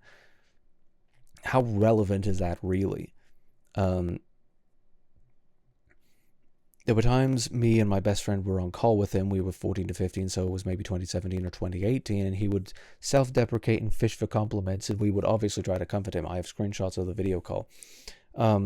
Yeah, so that's pathetic, right? And I would say that in a moral sense that you ought not self-deprecate to fish for compliments. But like, I don't know if that's necessarily relevant. Like, why is this even mentioned when this is the main point that you're trying to get at here? It's as if you're trying to put all of, like, maybe this is just sort of a feminine attempt to destroy someone's reputation. Like, and this is why this is sort of a common thing where it's like, here's an actual like criminal or potentially criminal thing, like whatever it is. It's like, here is clearly the worst sin among all of these, and then here's like all of this other petty bullshit. It's like, okay, like, I don't necessarily know why this is relevant. What do you actually want to focus on? Or do you just want to, like, destroy this person's life? Is that the entire point? I hate this person. I'm going to air out every single little bit of dirty laundry that I believe could potentially poison the well against him. Or do I actually want to, like, just talk about, like, the important bits? Like, maybe you should only talk about the important bits because they're actually important and not just petty bullshit. Like, I don't know. Like, all of the rest of this stuff is just like, okay, cry about it. But maybe there is a criminal element that we should be discussing here. Like, let's focus on the bit that actually matters, please. Not too long after I made my first post about his actions, a few victims came forward with their stories, one being a very old ex-friend of his who was pretty clear that he was much older than them at the time, and was very inappropriate with them on many occasions, as well as pushy. Okay. A few photos of him and Cole with these folks for proof, but he has shown his own face publicly many times. I'm not showing something new. Interesting. The second gave me a lot of screen caps between the two, where he was yet again pushy and demanding, and when she confronted him, he immediately admitted not caring about her, and even tried to put blame on her for being so young and caring about him so much. He was the much older person in the relationship, so this felt like a slap in the face to her. Interesting. Hello, my name is Say. I'm a victim. Goodness. I'm a victim of this individual horns on halos. I'm a 19-year-old female, and he's a 24-25-year-old male. My experience with him was traumatic. Is that potentially a little bit dramatic when all of this happened over the internet? Like, I don't know. This seems a little bit much. Something I feel disgusted for and never will be the same from. I first met him with a moo cat situation and decided to comfort him. Interesting, which started my interactions. Then he looked on my profile and said I was pretty. I replied and thank you, and he brought up kinks when we were talking about our interests. My most traumatic experience was when me and him was... What are we doing right now? It's like we're trying to get to know each other, and we're all sitting around in a circle talking about, well, my most traumatic experience with him was... What are we doing right now? This is odd. This just seems odd. That's all I've really got to say about that. Having a serious conversation about how he constantly ignores me when I do not give him what he wants, and I told him I wasn't comfortable with it, and he said he doesn't care to my face, and said that the only thing I could do to help him is cater to his sexual needs. I tried to reason with him that I was not his plaything. Then he started being sexual and started talking about how he would breed me and other stuff. I didn't know what to do. When I told him to stop, he said, "You have a CNC kink, it's fine." Well, yeah, that seems a little bit fucked.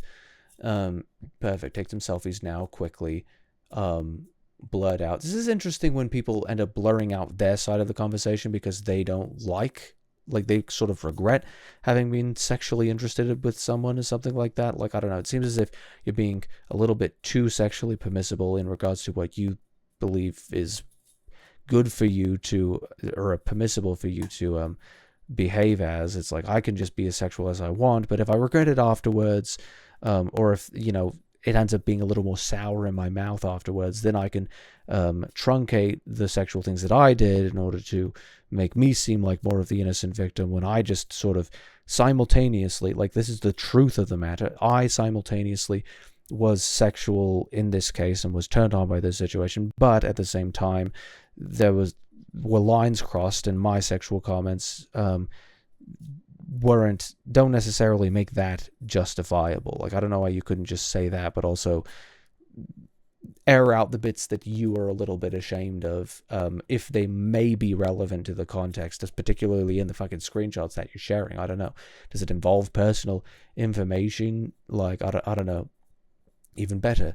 This shit foggy. Better wipe that camera lens. Finna change your contact name to Tony the Tiger. What? What do you mean, what? You always flaking out. It fits you. Here, because them results on there was all shit I never heard of. The Amazing World of Gumball. What are we talking about? While low-key I couldn't because of the cam, plus I was in very hot weather. Mosquito's been getting my ass. And to be fair, your contact name is Babyman, so...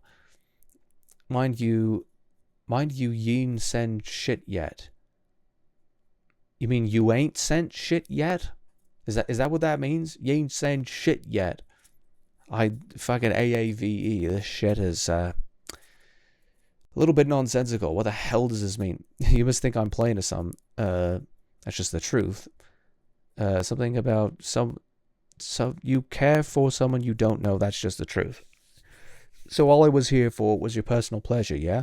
Shit was cute when it was flirty and sexual, but the most you know is that I'm an artist and I got a brother. You don't have no interest in getting to know me truly. I ain't say all that, but there was no attempt to bond with me. You was just trying to be someone for me that I could rely on, but it ain't feel that way, and that's fine. I never cared for you being an artist, but I genuinely wanted to know you, but you being like this. I'm older than you, and you got a lot of shit to prioritize in terms of your mental health in school or family. Focus on that. Fucking hell. So articulate, this fellow. You saying this, but still wanted to interact with me. See, this just kind of makes me wonder, what the hell your expectations were going into this situation in the first place. He said he doesn't care to my face. I don't really see... I think she framed that in a way that is not in evidence by this chat and whatnot. But, like, he's effectively saying that, like, our relationship was not that deep. So, like, I don't know, it's I think you're kind of running into this interesting territory where it ends up being like multiple people are being sexual and they're being very open and sex positive or whatever, and so all of their sexuality and all that shit is just public, and then they have these conversations with people. I'm a public figure, you come in, and then we're having sexual conversations, and then like you're just talking about like sexual things, and then it's like, well, now you're supposed to care about this, and it's like, well, I was never really obligated to care about this. It's like, it seems as if there need to be a little bit more rules about this, that maybe if you had from the get-go, you would have understand going into the situation what you actually value, right? Sorry if you can hear my slinky in my hand. I'm like, moving my hands around. At the end with this particular one, I don't really care how much of a slap in the face it felt like to her. It seems as if neither of you knew precisely what you wanted. So I don't know. I don't know if there's any room for like sort of moral indignation other than like, well, this person hurt my feelings effectively. The shitty bit is that you have a CNC kink, it's fine, but I didn't see that bit here. Like, that didn't appear to it's like, where is that? Is that at the next one? Like, I don't know. Guess we'll find out. I'm gonna BRB real quick. Gotta get more drink. Well, I haven't really been drinking this, so I guess I don't really need to, but okay, anyhow. Back to the sludge here. Trudging right on through. What was the next note? That's not it. Is it this one? Didn't help that when he discovered she came out with the allegations, you mean?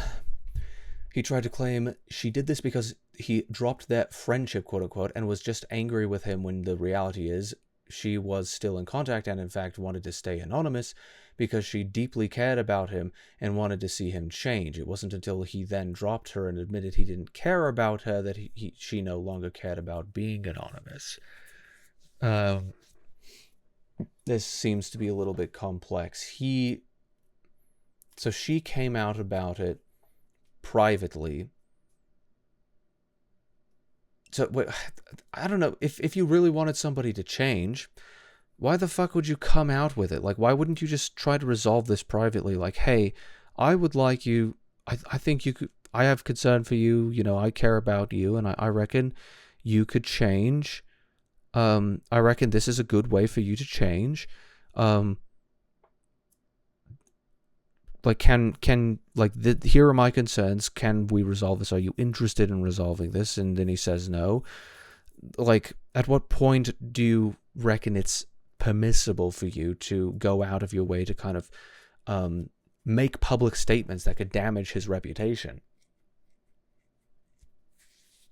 Like, you probably should have been considering it from that perspective before taking it. Like, why would you take this public if you wanted him to be able to change for the better? It's like, okay, for the better, I'm going to potentially do something that's going to piss him off. It's like, well, of course he reacted in this. Well, not just that it'd piss him off. It's like it would damage his reputation with everybody else. It's like, it's only natural that he would say in response, like, you know, fuck this, I don't, like, this person is just upset that I don't really care about her in a deep personal sense because we just met online and that's it. Like, he's trying to defend his reputation against the allegations that you put out there.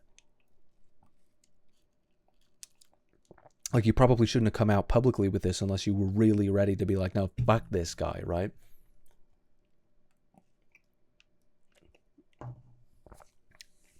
Like, if he said something fucked up to you, like the CNC thing, then why would you want to be like, no, I think you can change for the better, so I'm just going to publish this anonymously? But then, like, I don't really get that. It was his story accusing her of this is still up, by the way.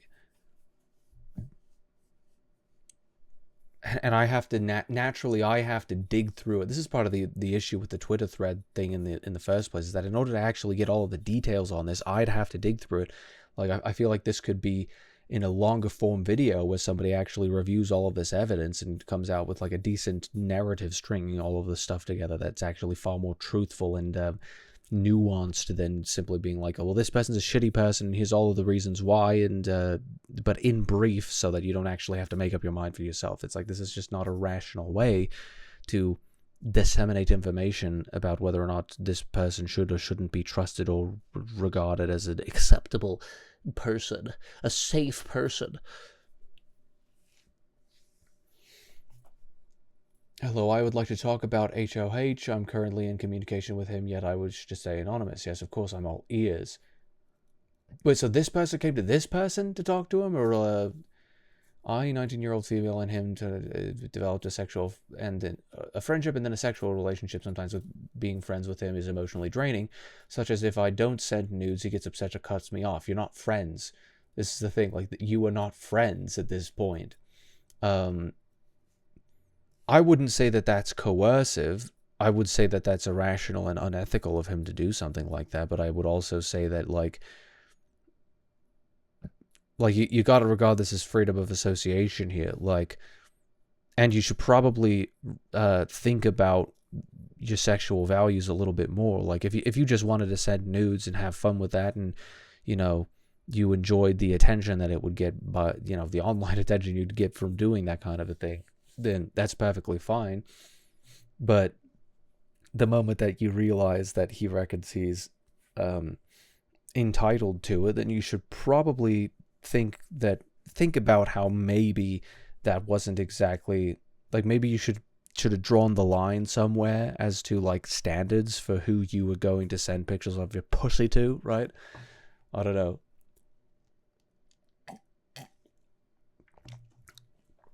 He gets upset, it cuts me off. I've been speaking up to him about that, and he's currently trying, I guess, to change, but that doesn't dismiss the fact that he pushes the limit sometimes. Why the hell would you go to a third party about this type of thing? I don't know. You can see the screen cap of him dropping her above. They were still very much friends when she first came out about him. I never cared for you being an artist, genuine. Oh, right, I remember this. You can even uncensor my user too. I don't care anymore. I'm done with him. Interesting. This seems like mostly petty bullshit. Like, I don't know. First off, I'm 19 and I had an encounter with him. Giving him the benefit of the doubt. Please don't text him. I don't want him to know I'm saying this about him. Okay, so this is all private. This is all private. To cause more shit, but I feel horrible. When I first started talking to him, I thought everything was sweet and dandy until he started treating me as if I was some toy. I fell into his trap and got love blinded, thinking everything was okay, and didn't know I was getting used. He asked for pictures of my body and such, and got a girlfriend 2 weeks after love bombing, and he's incredibly toxic, a manipulator, and very weird, but I got tangled up with his shit that I excused all of it. I'm so proud of my good little girl. You've matured very well. Again, with the question marks here, like, I don't really see what's so what's so disgusting about that necessarily. Like, why is there indignation in response to this? Like, I'm curious as to, like, the psychological underpinning of that. Like, but I don't necessarily understand the disgust response with it. That warmed my heart so much. What the hell? You've matured very well. I did, didn't I? I don't know, like, this seems like indignation taken on behalf of the person who received that. Yes, you have, princess. That's what good girls do. Yes, sir, I hear you say it, so I know you mean it. Now make a video with your face and tits or something showing, and tell me that Papa owns you and you'll always be my loyal slut, maybe? Know where we stand. I can't wait to blackmail you if we ever fall out. This is interesting that it appears to be, like, this is the kind of, like, reckless, love that many people high in openness tend to get into, where it's just like, you know, this shit is just, I'm half expecting this shit to hit the fan, so, like, whatever, this will be fun no matter what, and it's gonna, like, satisfy me no matter what. Like, I don't know, it's interesting that people enter into situations like this, and I don't really have much compassion for somebody who went into this knowing full well and half expecting for it to go poorly, and then it does go poorly. It's just odd. As one of the girls whom he interacted with, I was reached out to by him. We became friends, quote unquote. At least I thought so. Lol. Nope, he would only contact me for sexual gratification. I was told I'd be a fruit girl of his. I've never heard of that. Girls with different bodies named after fruits. He asked for multiple nude reference photos. He would demand them if I said no. He tried to get me to write his username on my butt, but I didn't want to do that, so he stopped messaging me. He 100% would leave me on red if I tried having a normal conversation with him. He also wanted me to call him pet names. He was also extremely rude when getting my photos, telling me the posing is bad, retake it, better face, etc. See, I reckon this is just freedom of association. A lot of those things I'd say are ethically wrong to do, but not, like, illegal. And, you know, so is much of this this entire thread here. It's like, you know, much of this is not ethically wrong, yes, or and illegal, or it's not ethically wrong, not illegal, or what have you. But everything that is illegal is ethically wrong, you know, in the natural law sense. It's just like a lot of this is just like, well, it's perfectly fine for you to give this information. It's like, hey, here are some testimonies from some people who interacted with this person. If you reckon that makes you uncomfortable, then maybe you should not be following this person anymore, because, you know, freedom of association type of deal. If that offends your sensibilities, then you are not obligated to continue to follow this person. I think that's perfectly fine. It's just interesting that a lot of it seems to be based on whim and moral indignation rather than any sort of rational judgment, right? The vast majority of his victims seem to be folks who either used to, I don't know why so many people are bloody illiterate, be his friend or had a slight interest in him, but halos became extremely pushy to the point of harassment, and it doesn't help that there's an obvious pattern of them being much younger than him. See, I reckon that this is in the category of ethically wrong, legally permissible. Not permissible, like permissible meaning like there is no retribution that you can take against him that would be just, right?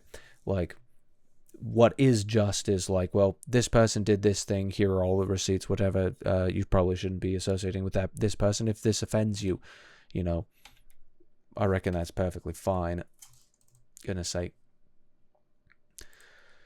The most recent victim to come forward to me showed an even clearer picture of just how pushy and creepy this man was, sending pictures of his body when they explicitly said no, and repeatedly made sure he know what the hell, they didn't want any kind of sexual relationship with him. This is straight up sexual harassment.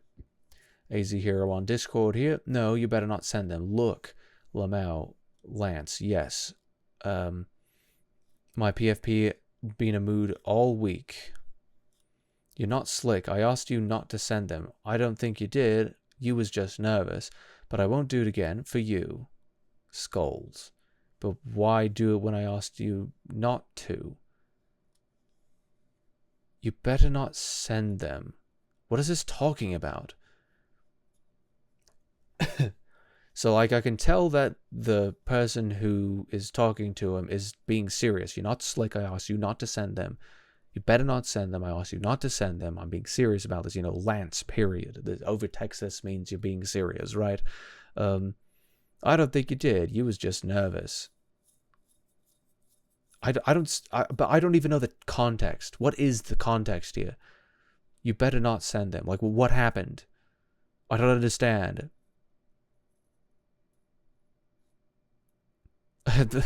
I need more context to understand what the hell this means. What did he send after being requested not to send them?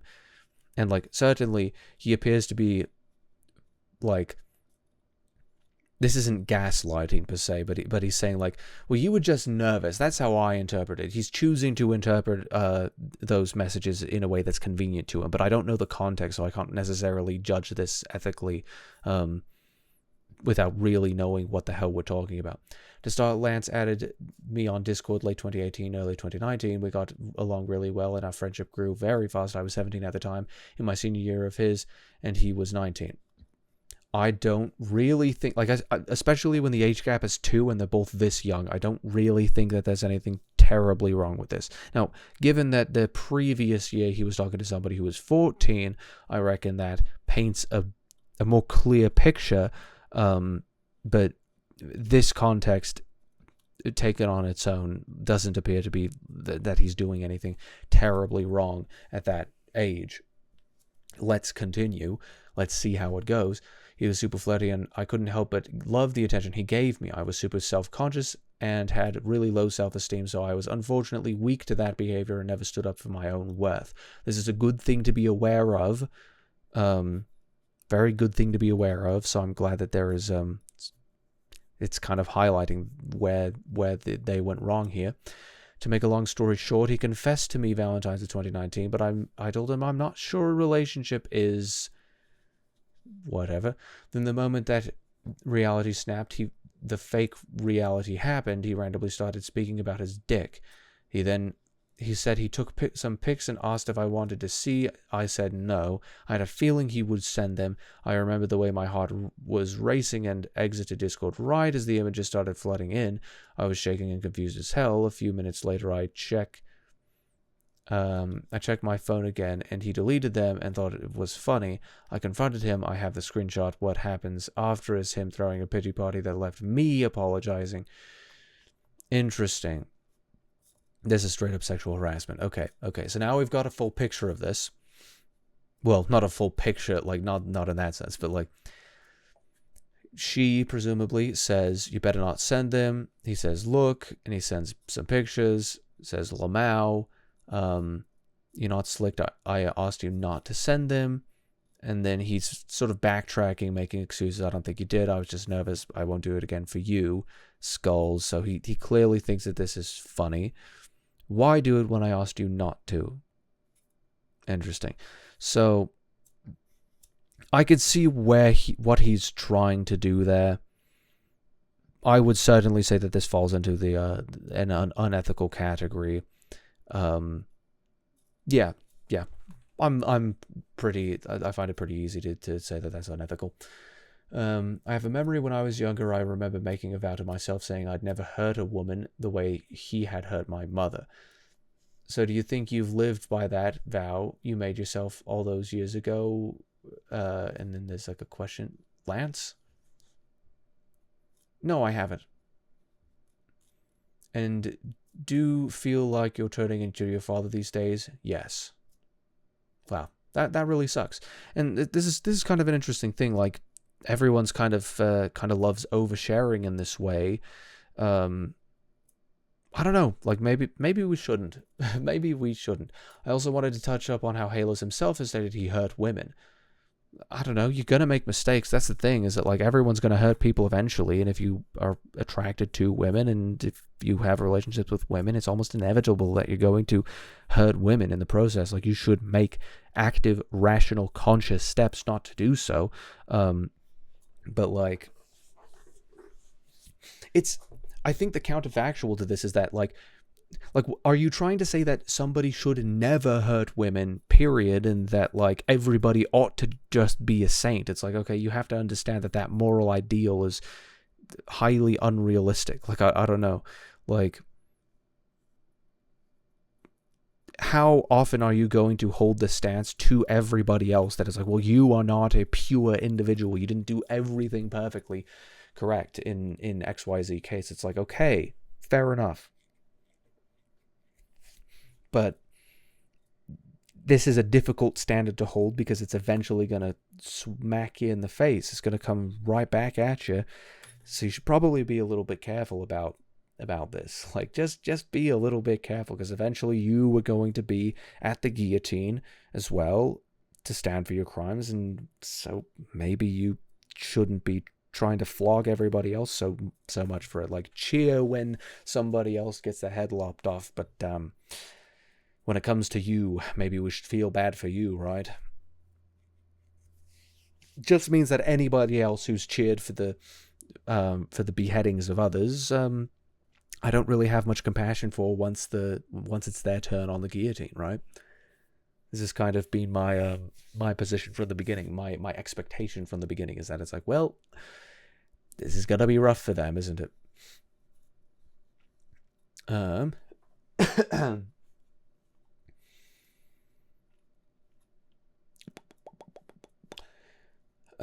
In a comic he made, he is asked by another individual, an interviewer, obviously, about his abusive father, and if Halos believes he's become like him and treats women in a similar way his father did to his mother, and Halos agrees. Yeah, so this seems like a tragic story here. This seems kind of tragic, right? This is late 2024 for reference, and because of the comic's vagueness, there's no telling how bad his treatment of women has gotten. Well, this is the question, though. Do you want him to be, like, castrated and killed for his crimes? Or, like, what are you trying to say? What is the takeaway here? Like, which side, how long down the road are we talking about, the spectrum? Like, on where on the spectrum of, I want this person dead, to, I want this person, like, deplatformed and homeless on the streets, right? To, like, I'm gonna leave alone, and I don't really, I'm just dissociating, right?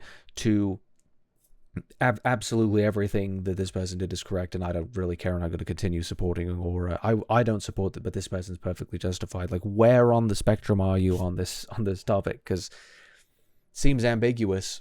Seems a little bit ambiguous. Where is this headed? What is the takeaway? He's made other comics point blank admitting he likes when girls act like dogs so he can be their owner, and straight up admits to being a womanizer. Okay. We're going to talk about the crime here. Like, is this ethically wrong? Don't play dumb. You've noticed a decent amount of women you've mingled with love to act like dogs, and you never fail to entertain them. And act as their owner when you've noticed those dog-like mannerisms too. What a funny coping mechanism to have. Crazy, I really am a womanizing bastard. Is he saying this sort of proudly? I'm not quite certain, like, what he's trying to say here. Mind you, he claims this is because his dog died, although with the added context that he admits to being a womanizer, it makes this so much more creepy. Is this necessarily creepy, or is this someone just being, like, a little bit too sexually permissive in public about their own kinks? Like, I'm not certain what you're trying to say here, but I'm not certain if this proves what you're trying to prove with it. It's entirely possible that this is, you know, morally wrong. Like, I reckon, like, in an objectivist sense, this doesn't really pass the sniff test, right? But I don't know if it passes, like, so much. I don't know. I don't know if the pearl clutching is valid in this case. In his direct response to me, he blasted all of the non-anon folks who came to me, essentially telling his fans to harass these people, while also admitting that he did have relationships/friendships with these people. It didn't help that he misgendered one of the victims for the entire time. Just fucking cry about it. I don't care. I really don't care. The entire time he spoke about them while their pronouns was in the profile he was saying to report, not to mention threatening to physically harm me, question mark. She, her, prophecy, girls are secretive, hypnagogic moon, Hannah, Emil, they, them, Hannah, they, them, Moon, a murmurous, that's the same person. Halos is a freak, July 15th, 2024. The lines are outside of this screen cap box, so y'all know I'm the one who censored this kid's account. All this guy does is cry about his own problems on his page, holy. I mean, that's kind of true, and he is kind of pathetic, right? Oh, wait, no, he said that. Did he? Oh, no. Okay, so someone said that about him. I mean, I agree with that entirely. He is kind of pathetic for that. I posted this 10 minutes ago, and you don't even follow me. You're pogo sticking my meat sword right now. Here is some attention. You clearly need it. Several of these folks are literal kids too. I censored this to note, not him. Did he know that these were kids? And even if they were kids, was it fair enough for him to say it just like, well, hold on. All this guy does is cry about his own problems on his page, holy. That's true. He responds to this saying, I posted this 10 minutes ago and you don't even follow me. You're pogo sticking my meat sword right now. What he's saying is like, I'm living in your head rent-free. Why does he have to know that that person is a minor in order to respond to something that was being said about him? Talk shit, get hit, right? Like, I don't necessarily think that it's wrong for you to say, like, hey... Like, he's effectively quote retweeting a quote retweet.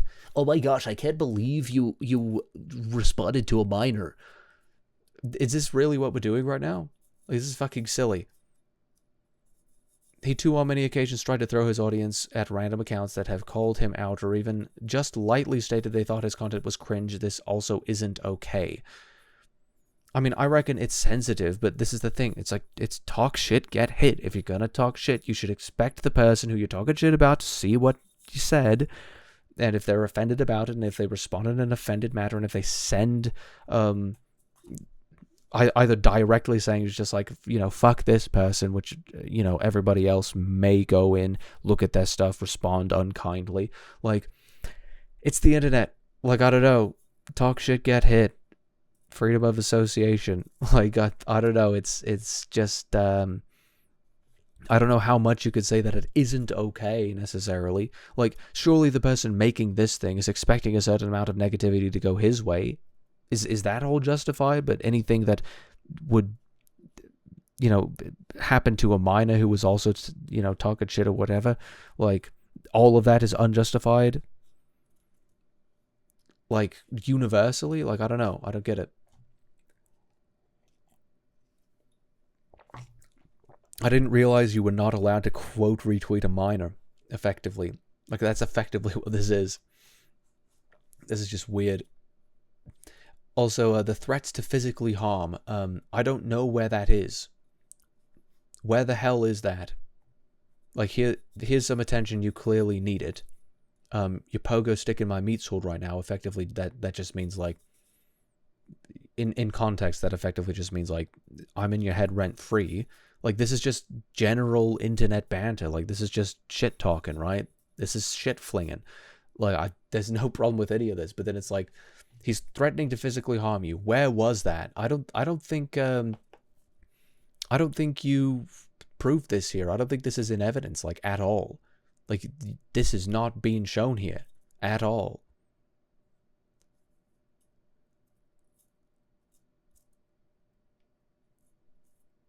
Like, this doesn't make sense. This does not logically follow. All these stories are still up on his account if you want to listen. End of the thread for now. It's a long read, but it's super important for full context of all his recent actions. So go ahead and share this with anyone not in the know. This is interesting. I guess I don't really have much to say about this. Apparently, I forgot to add this last part. He does actively admit to posting controversial quote-unquote content for clout and clicks. He does not care about real victims.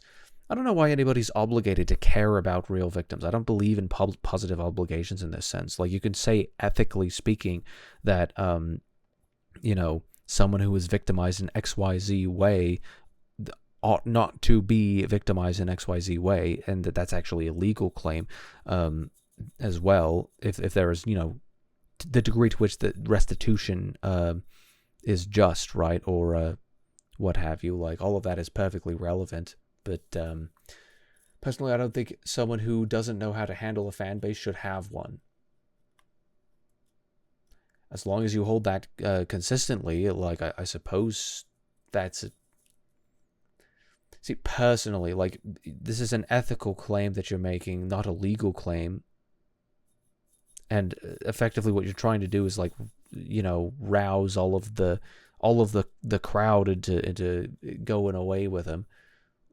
Handle a fan base. Interesting. Like, because I tend to think of that in emotional terms, like, handle a fan base, and like, can you really take it, like, with the emotional sensitivity? Like, maybe you shouldn't have this because you clearly can't take it. Like, I don't know. I think that's kind of I think that's a fair thing to say, but effectively they're vouching for, like, responsibility in some ways, but irresponsibility in other ways. Like, I'd reckon that it doesn't seem to be a very clear ethic here.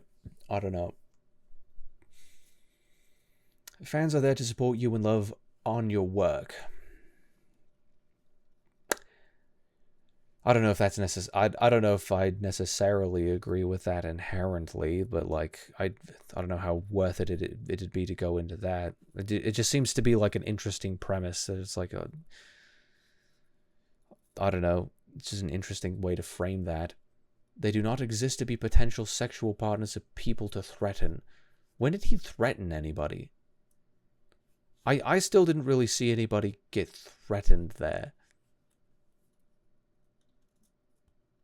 He's addicted to the negative attention. He's admitted as such. Do not believe his mental health-based posts. They're there for views.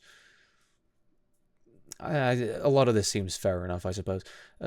Please do not give that to him. It's exactly what he wants. I ain't gonna lie, y'all. I must stop making controversial reels to get people mad and arguing about mundane bullshit. I need the views and engagement. Hashtag sellout. Hashtag money over friends. Hashtag chronically online.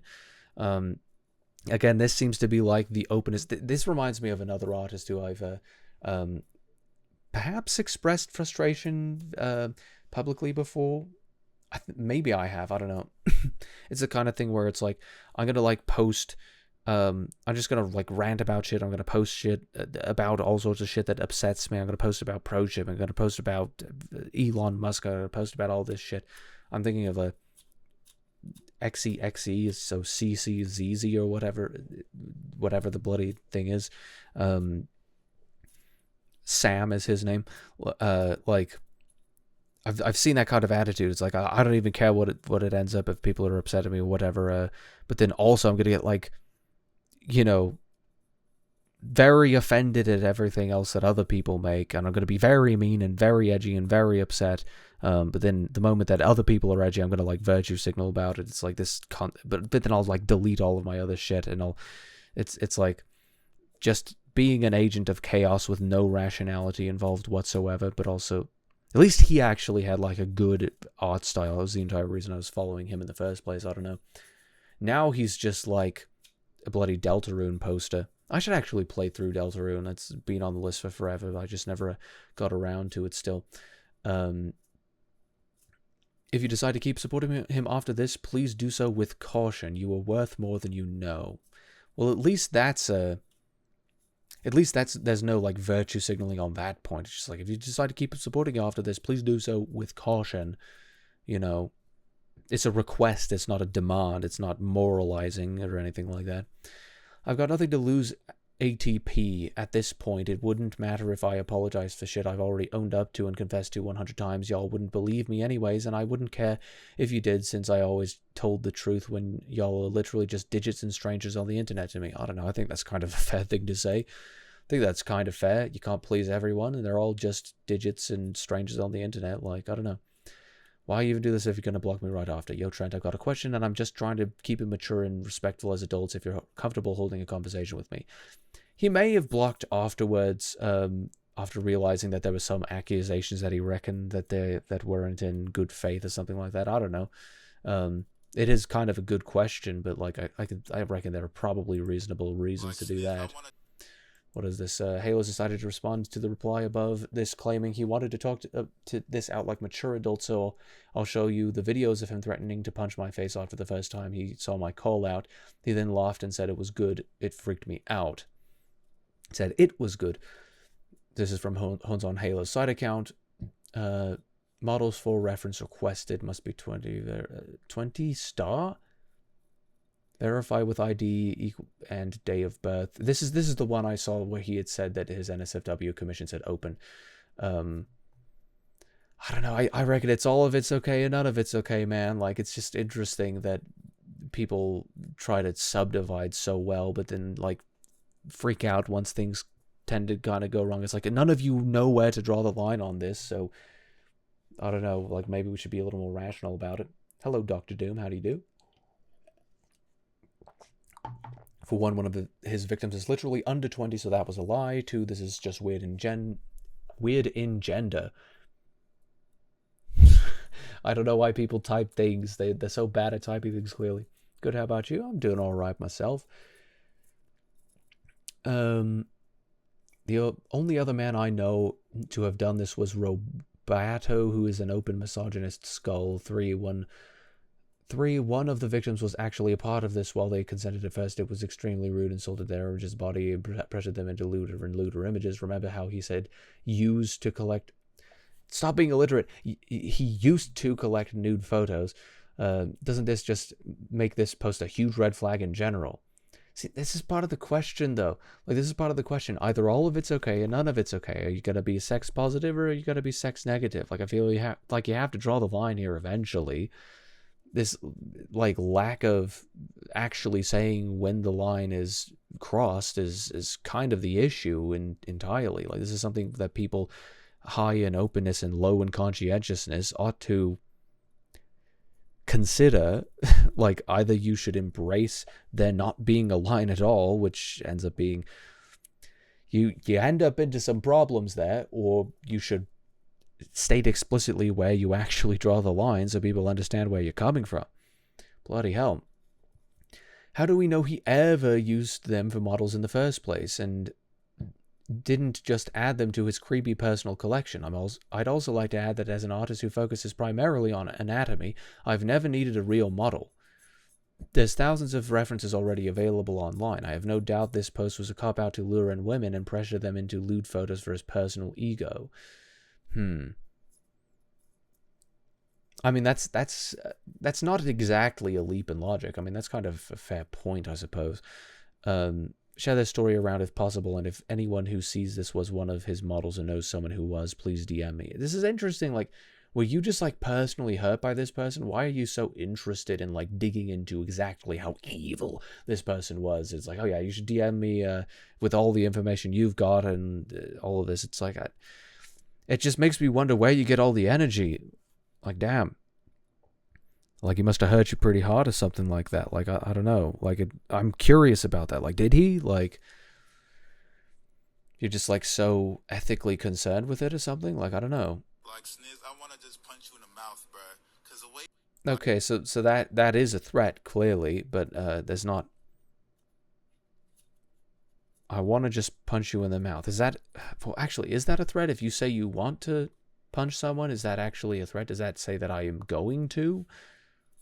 that I would be justified in doing so, which is a contradictory ethic, you know, understanding argumentation ethics. You can't advocate for that position. I don't know. I reckon it'd be wrong for him to punch him in the face, to punch him in the mouth anyway. Like, this is interesting. So then he's posting, okay. Is this person, are these all the same person, or what is it? Is this where he's sicking people? I'm gonna be annoyed about all this shit. I wanna punch Prophecy. Sniz in the fucking mouth, bro. Yes, Sniz? I'm still threatening you, cause okay, so this is a threat. gullible to eat up any live fed to your stupid hungry ass. That seems pretty nasty. Main moon, murmurous, hypnagogic moon. The non-main account has more followers. Interesting. And that animation, sequential animation, is that what that is? Sec A? I forget. Student SCAD 25. Prophecy is for girls who are secretive. Prophecy. I don't even. Okay, so he laughed and said it was good. It freaked me out. Let's take that. Let's assume all that to be true. I guess he just randomly decided to admit. Shut up. He randomly decided to admit this is all for clout and followers, but I hope this further explains what I meant by saying his comics aren't actually there for victims. I'll even out these numbers soon. Thanks for the engagement. Honestly, satire, rage bait, crash out, trolling, chronically online. You're useless IRL. Interesting. Comics, mental health, self-care, art. I don't know. I guess I'm kind of on that side of it. Holy ableism, worst crash out of the century. I saw this, and this one kind of confused me. Hot take, mentally ill people don't deserve to have access to the internet and social media, but instead should be granted direct access to professional help so they aren't in mass groups of echo chambers to enable each other's toxic and problematic behaviors. Using the hypocrisy here, goodness. What are you reading? Just Twitter. Just Twitter shit, basically. He's using the buzzwords that he pointed out. It's like, I am aware that these words are used to death. It's like, okay, here you are continuing to dance on the grave of these words. Like, goodness sake, what does this even mean? You're aware of the problem, but you're part of the problem here, sir. Toxic and problematic behaviors that solve shit for him. And it's like, holy ableism, worst crash out of the century. This is the funny thing, is that if he were to, he's the ethic of the legal theory that he's embracing here is gonna bite him in the arse later, because he is also clearly mentally ill in some way or another. Like, a lot of the things he's talking about, it's just like, you know, this is just like not a mentally stable thing to do. So you could easily say, well, you know, you should be involuntarily institutionalized, or whatever you're advocating for, professional help, granted direct access to professional help, you know, mass group of echo chambers to enable each other's toxic and problematic behaviors. It's like this kind of seems like it would apply to you. So not only is the ethic that he's making like clearly in violation of you know, people's rights, it's a what do you call it? It's a conflict creating norm, right? But like, this is not like the reason why this is wrong. Like, the reason why this is wrong is because it breaks the rules of argumentation ethics, right? It's advocating for violation of the NAP, right? But it's like, it's ableism. It's like the collectivists just cannot be bothered. Like, they do not know how to view anything that is wrong that someone is doing, or anything that is like intellectually inconsistent or whatever, without also, like, without first and without primarily viewing it in terms of group identity, whatever group identity this violates, right? It's like, oh no, you've done the bad against the group, right? Like, every single time it's wrong because it's ableist. It's like, what? Clearly it's wrong because it's violation of the NAP. I don't know. My phone died. Rip bozo. Like, that's just a weird thing to say. Yeah, that's for me, but oh well. I've gotten a few DMs from ex-friends of Halo, so if he sexually coerced you or worse, my DMs are open. Even if he was just a shitty friend, I'll listen, though. I'm real sorry, guys. It's just interesting. Like, were you also friends with him, and this is why you're doing this? Like, I'm interested into the... Yeah, I made a TikTok version. I imagine that this is, like, bloody long. Going to address this one more time, and hopefully I won't have to again. To the folks complaining, if you actually read the post, you'd understand that the post is a timeline of events of the things I discovered he did. I do kind of wonder why you're so obsessed with it, though. Like, not that's not a moral position at all. I'm just curious, right? The victim's testimonials came after I had already finished the first post on him. It's also important for folks to know that he's manipulative, a harasser, and a huge bigot. Bloody hell! Eventually the guillotine's gonna come for you, and I'm just waiting for that day. You know, just waiting for that. The entire reason he got popular in the first place is due to those comics. So it's important to point out that they too exist only to manipulate and cause chaos. I think that might actually be a leap in logic. I reckon that he doesn't that he selectively cares about the things that he's virtual signaling about. Like that's the thing. It's not an intellectual or it's not a rational basis. There's no consistent intellectual line that he's drawing. It's just whim, and it's just whatever he feels like, what makes him feel good, what makes him feel like he's morally just. But there's no actual ethic behind it. It's intellectual and moralistic hedonism. That's what it is, really. It's just not even articulated well, right? He does not care about the victims of SA. I don't think he's in a positive sense, you know, obligated to care about anyone. The only thing he's obligated to do is to not violate the NAP. Like, I don't know. He does not care about the mentally ill or traumatized, and he has in his comics also admitted to being an abuser. Without more of the details of what he actually was admitting to in that comic, I'd be kind of cautious on that front. My main social is Instagram, so I copied and pasted the original post, adding the new testimonials over a month ago, just in case he came back on Twitter. I didn't expect him to return and blow up. This is genuinely the worst time to nitpick. Fucking illiterate. Nitpick. Goodness. The victims have no issue. They are perfectly fine with how I formatted my post, so stop talking for them. Fair enough, I guess. I will block anyone else that harasses me over something this silly. What are you talking about? Like, you think, like, there are people who are, like, nitpicking, and you're being... Okay, so you're talking about, like, there are petty things within, like, little details that like, in the formatting in and of itself? Like, that's what you're talking about? Like, being harassed over silly things? I don't know. You're only taking attention that rightfully belongs onto him. I don't know about that. This is odd. So here's the document I wrote up. Okay, so this is the doc. This is the document I wrote up. There was a lot I couldn't initially onto the post, along with more and worse allegations. Also, a lot more of his awful comics y'all probably didn't know existed. Okay, so is this where they actually talk about the predatory, the grooming, the pedophilia? This nigga was talking to me sexually when I was 17. Right, was this a person who was 19? Goodness, I'm beginning to not really care so much. I'm beginning to not really care so much about this.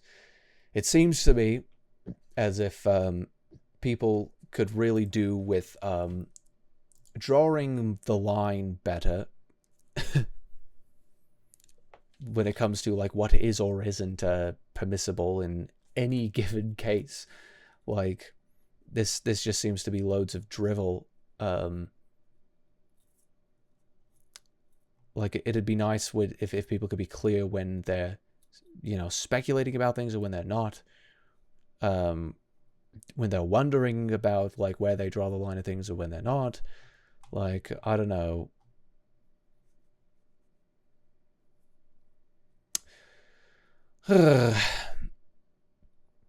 So it looks like there's, like, sexual casualty.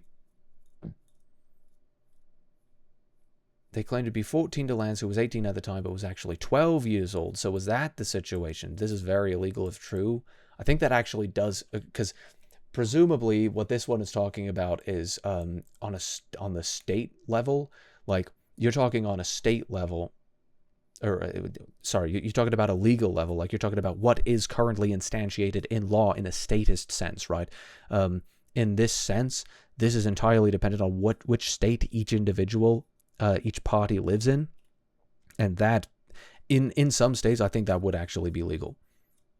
So it's like allegedly, goodness sake, why are you so illiterate? Lance once held CSEM of a 12-year-old. So like that would be illegal, but like the relationship in and of itself, especially, yeah, it's illegal even if you're a minor. Like, I don't know. If you're a minor, then you make what is it? You make well, I don't know, like, hasn't it been that, like, technically there were minors who made content of themselves who ended up getting charged just for creating or possessing that content at the time? Like, I don't know. It just seems very messy indeed, and I've lost my patience for it, frankly. Goodness. Okay, I'm having a bit of a low blood sugar moment, so I'm gonna have some food here. I suppose I don't really need to end the stream. I think some of my food in this pack, so we've got like emergency packs that we go through every once in a while, and the time has come. But I reckon some of it's gone bad, or at least it's gone a little stale. Normally it's like it's fine, basically fine. But this time, like, it seems to have lost a bit of its taste. Like, normally it's good. I don't know. But I am decently hungry, so this will be good. How did I eat this previously? Perhaps I should just get a fork. See, there we go. This is normally I'm used to them being, these are Vienna sausages. I bloody love these things. Normally I'm used to them being like, you know, a little bit gel-like. You know, they've got some gel in them, rather than like liquid. And this time it appears to have done that. Maybe it's just in the winter months. I don't know. Should I just get a fork? I'll get a fork, whatever.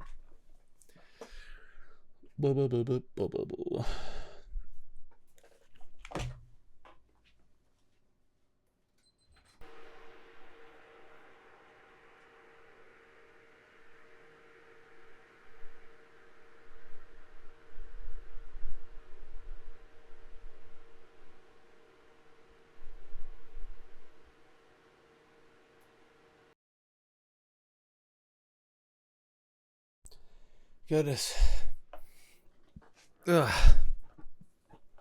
So I don't know why I don't think it's like caffeine or whatever in the drinks. I reckon these have got caffeine, right? So I don't know if it's that. Come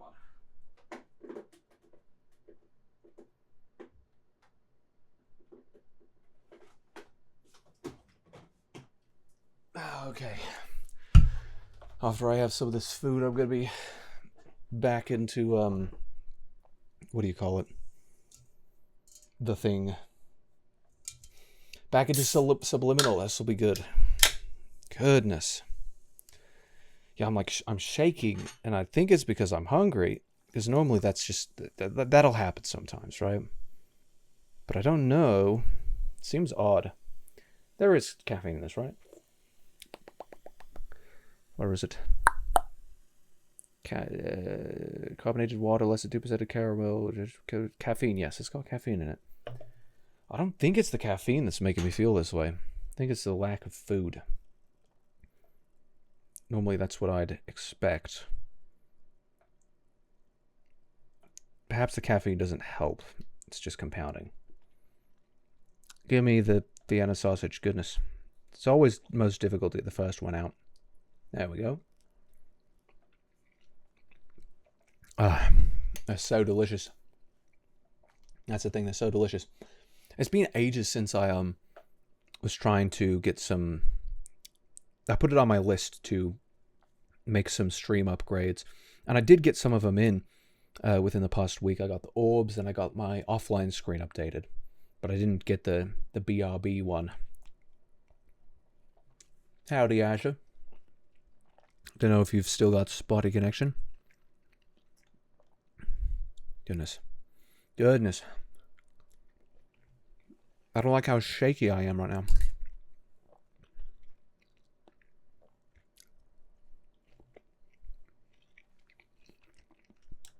Hopefully I'll get some enjoyable couple hours of playing this epic funny game.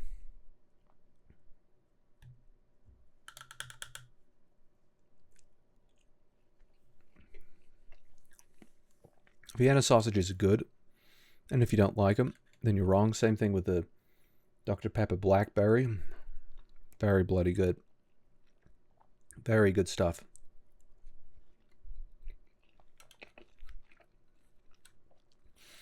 Normally I like to savor these a little bit more, but I'm just terribly hungry. Let's check it. See, I got more fudge. Maybe I'll check the cookies and cream ones. Oh, that's right. I still got a cookies and cream shake in the fridge from yesterday. I asked the guy, I said I wanted a cookies and cream. Oh. Maybe I just misunderstood. No, because I didn't ask for cookies and cream. I asked for a cookie dough. It's like, yeah, I'll have a cookie dough. And I got cookies and cream, which basically just means Oreo.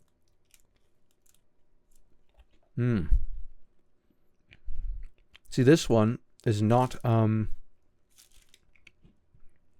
stale. So.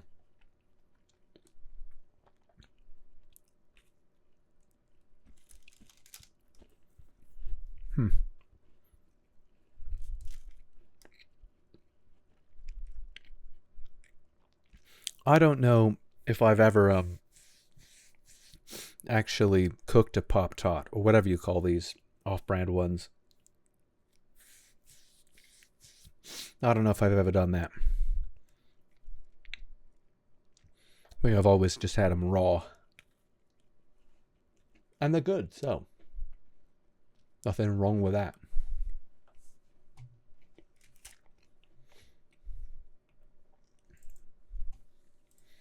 Ba, ba, ba, ba, ba, ba, ba, ba, ba.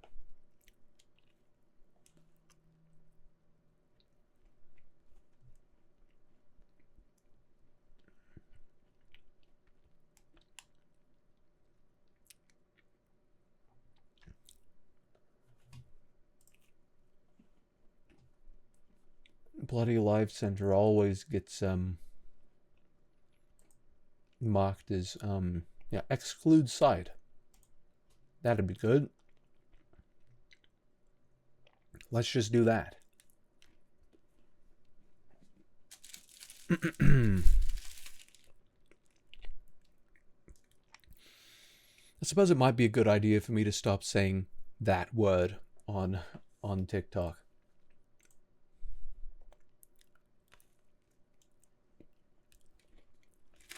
Because Twitch doesn't appear to have that much of a problem with it. Maybe it's because Twitch doesn't use like AI to like poll all of their stuff as much as TikTok does or something. I don't know.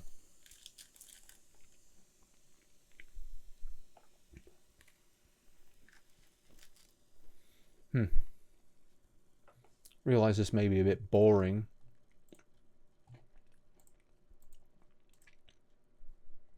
Maybe I will look at one of those TikToks or something. Where's the TikTok version? Oh, see, this is interesting. I'll just take a look at these now that as I'm chomping. Every time this artist pops up on my timeline, they're always under a new label. I remember he was once called AZ Hero or something similar. Yeah, that's him. Well, he's not always changing it. He's only changed it like once. Felt like Nothing Burger of Accusations first, but then the more I scrolled down, the more messed up it gets. Start with the stuff that actually matters, and then say, on top of that, here was some things that I reckon relevant to like an ethical discussion, or maybe he was just being an asshole, whatever. But you can take that into your consideration about this person, but you should lead with the bad stuff. Like, People should know acknowledging your flaws doesn't change anything unless you try to fix it. That's kind of true. It's like asking as if a criminal claiming he's guilty in court should automatically be let go because he's improving himself, quote unquote. It's really just terrible logic. It's also hard to believe, as this is a year-long repeated process of halos. If you're going to make a call-out thread, can you actually make it readable and not incoherent? Also, don't start the thread with, they were homophobic once. Like, type stuff if they've also done actual crimes. Yes, this is exactly my fucking point. Based and true. I've already added that this post is copy-pasted from Instagram, which is literally an image-only platform, and if I hadn't slapped images down, people would complain about how long the thread is. It's Twitter, everywhere here always complains. Learn to type, spell check, do something. I'm sorry, but I ain't reading a whole ass book. One child left behind. Okay, yeah, that's funny. How's this buffoon going to be concerned with online shipping culture when he's the damn predator? That was the thing, is that he's always been a what's the term?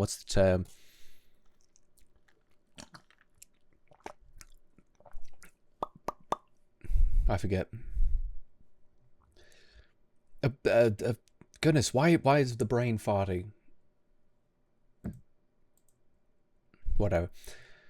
You know, the funniest thing is the entire reason he made that first comic was because he didn't like people shipping Miguel and Peter from Spider-Verse movie. I kid you not. Then he decided to just compare gay shipping to pedo shit when the ship he hated wasn't even bad.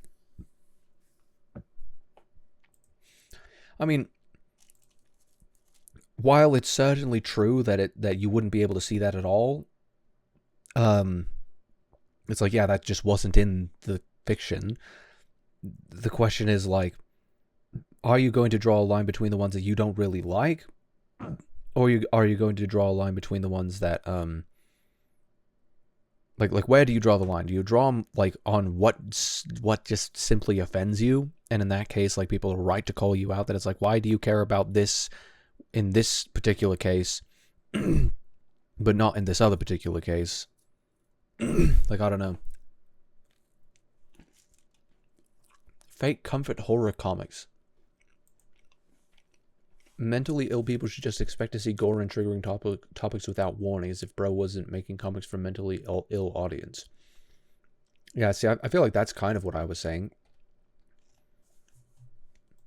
Yeah, maybe I'll take a look at this one. How long is this going to be? Why do people make little slashes on things? What the fuck does this mean? Does this mean anything whatsoever? Is this supposed to mean anything? It's just annoying. Is a creep. Oh, wait. Due to the nature and severity of the allegations, okay, they're not that severe. Like, relative to everything that's on the internet, they're not that severe. Like, there are so many people who have done way worse things. Like, even along the lines, like, even if we're talking about, okay, is it severe for someone to have, like, pedophile accusations? Like, I suppose you could call that severe, but, like, relative to everything else, it's like, he doesn't seem to be a serial pedophile, whereas, like, that certainly is the case of many other people on TikTok. So it's like, it seems to be a little bit over dramatic, but maybe I'm just oversaturated with all of the other shit that people do. I don't know. I tried once before and had my post immediately deleted. The app by the app bots, and a strike slapped onto my account. All I could do is ask to please read my document on him in full in my bio and share this post around it to get the word out, as this predator has overtook over 200,000 followers both here and on Insta. My post is in full. My post in full also exists on Twitter and Insta. Just look up my username, and they should be the first. Should be one of the first posts mentioned. Share the document and comment to boost this app booty cheeks for calling out. What? This app booty cheeks for calling out terrible people. Oh, right. Like his booty cheeks, isn't it? It's no good. It's no good for calling out terrible people. Just a dude who likes to redraw videos I find funny. Queer. Interesting. What kind of shit do you make? Sound isn't available. Does anyone know what they're talking about? Is that a thing someone actually said? The war on whole milk?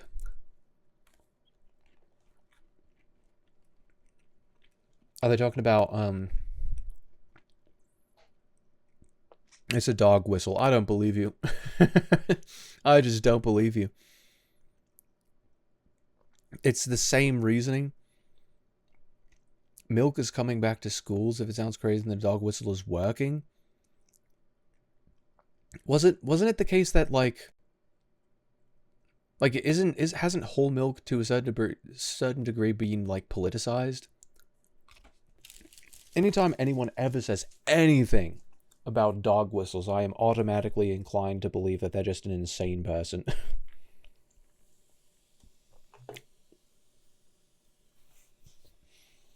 It's just irrational rubbish. Oh, because this is the one thing. Shut up. Well, that's gross. What a homophobic comment. Who compares queer shipping as pedophilia? What the fuck? Who compares queer shipping to pedophilia? I should make a post about this. Maybe we'll understand why everyone is upset and move on. In 2023, I dropped my friendship with Lance due to this story. That guy was real gross, manipulated, super mean too. Oh, okay. So the entire thing was that he just... Okay, I didn't quite put that together from the very first bit. So he just made a post being like, I think this post is weird. And then everyone started talking to him about how, like, oh yeah, he's a shitty person. He did this to me. He did this to me. He did this to me. He's a damn predator. I feel like predator is beginning to become a bit of a buzzword along the lines of all these other words. I don't know. It just seems like we've lost the plot a little bit. Like I'm not denying any of these accusations per se. It just seems like it's like I'm a little bit what do you call it? Predator overloaded, you know? Like there's too many predators, so too much of it just going constantly.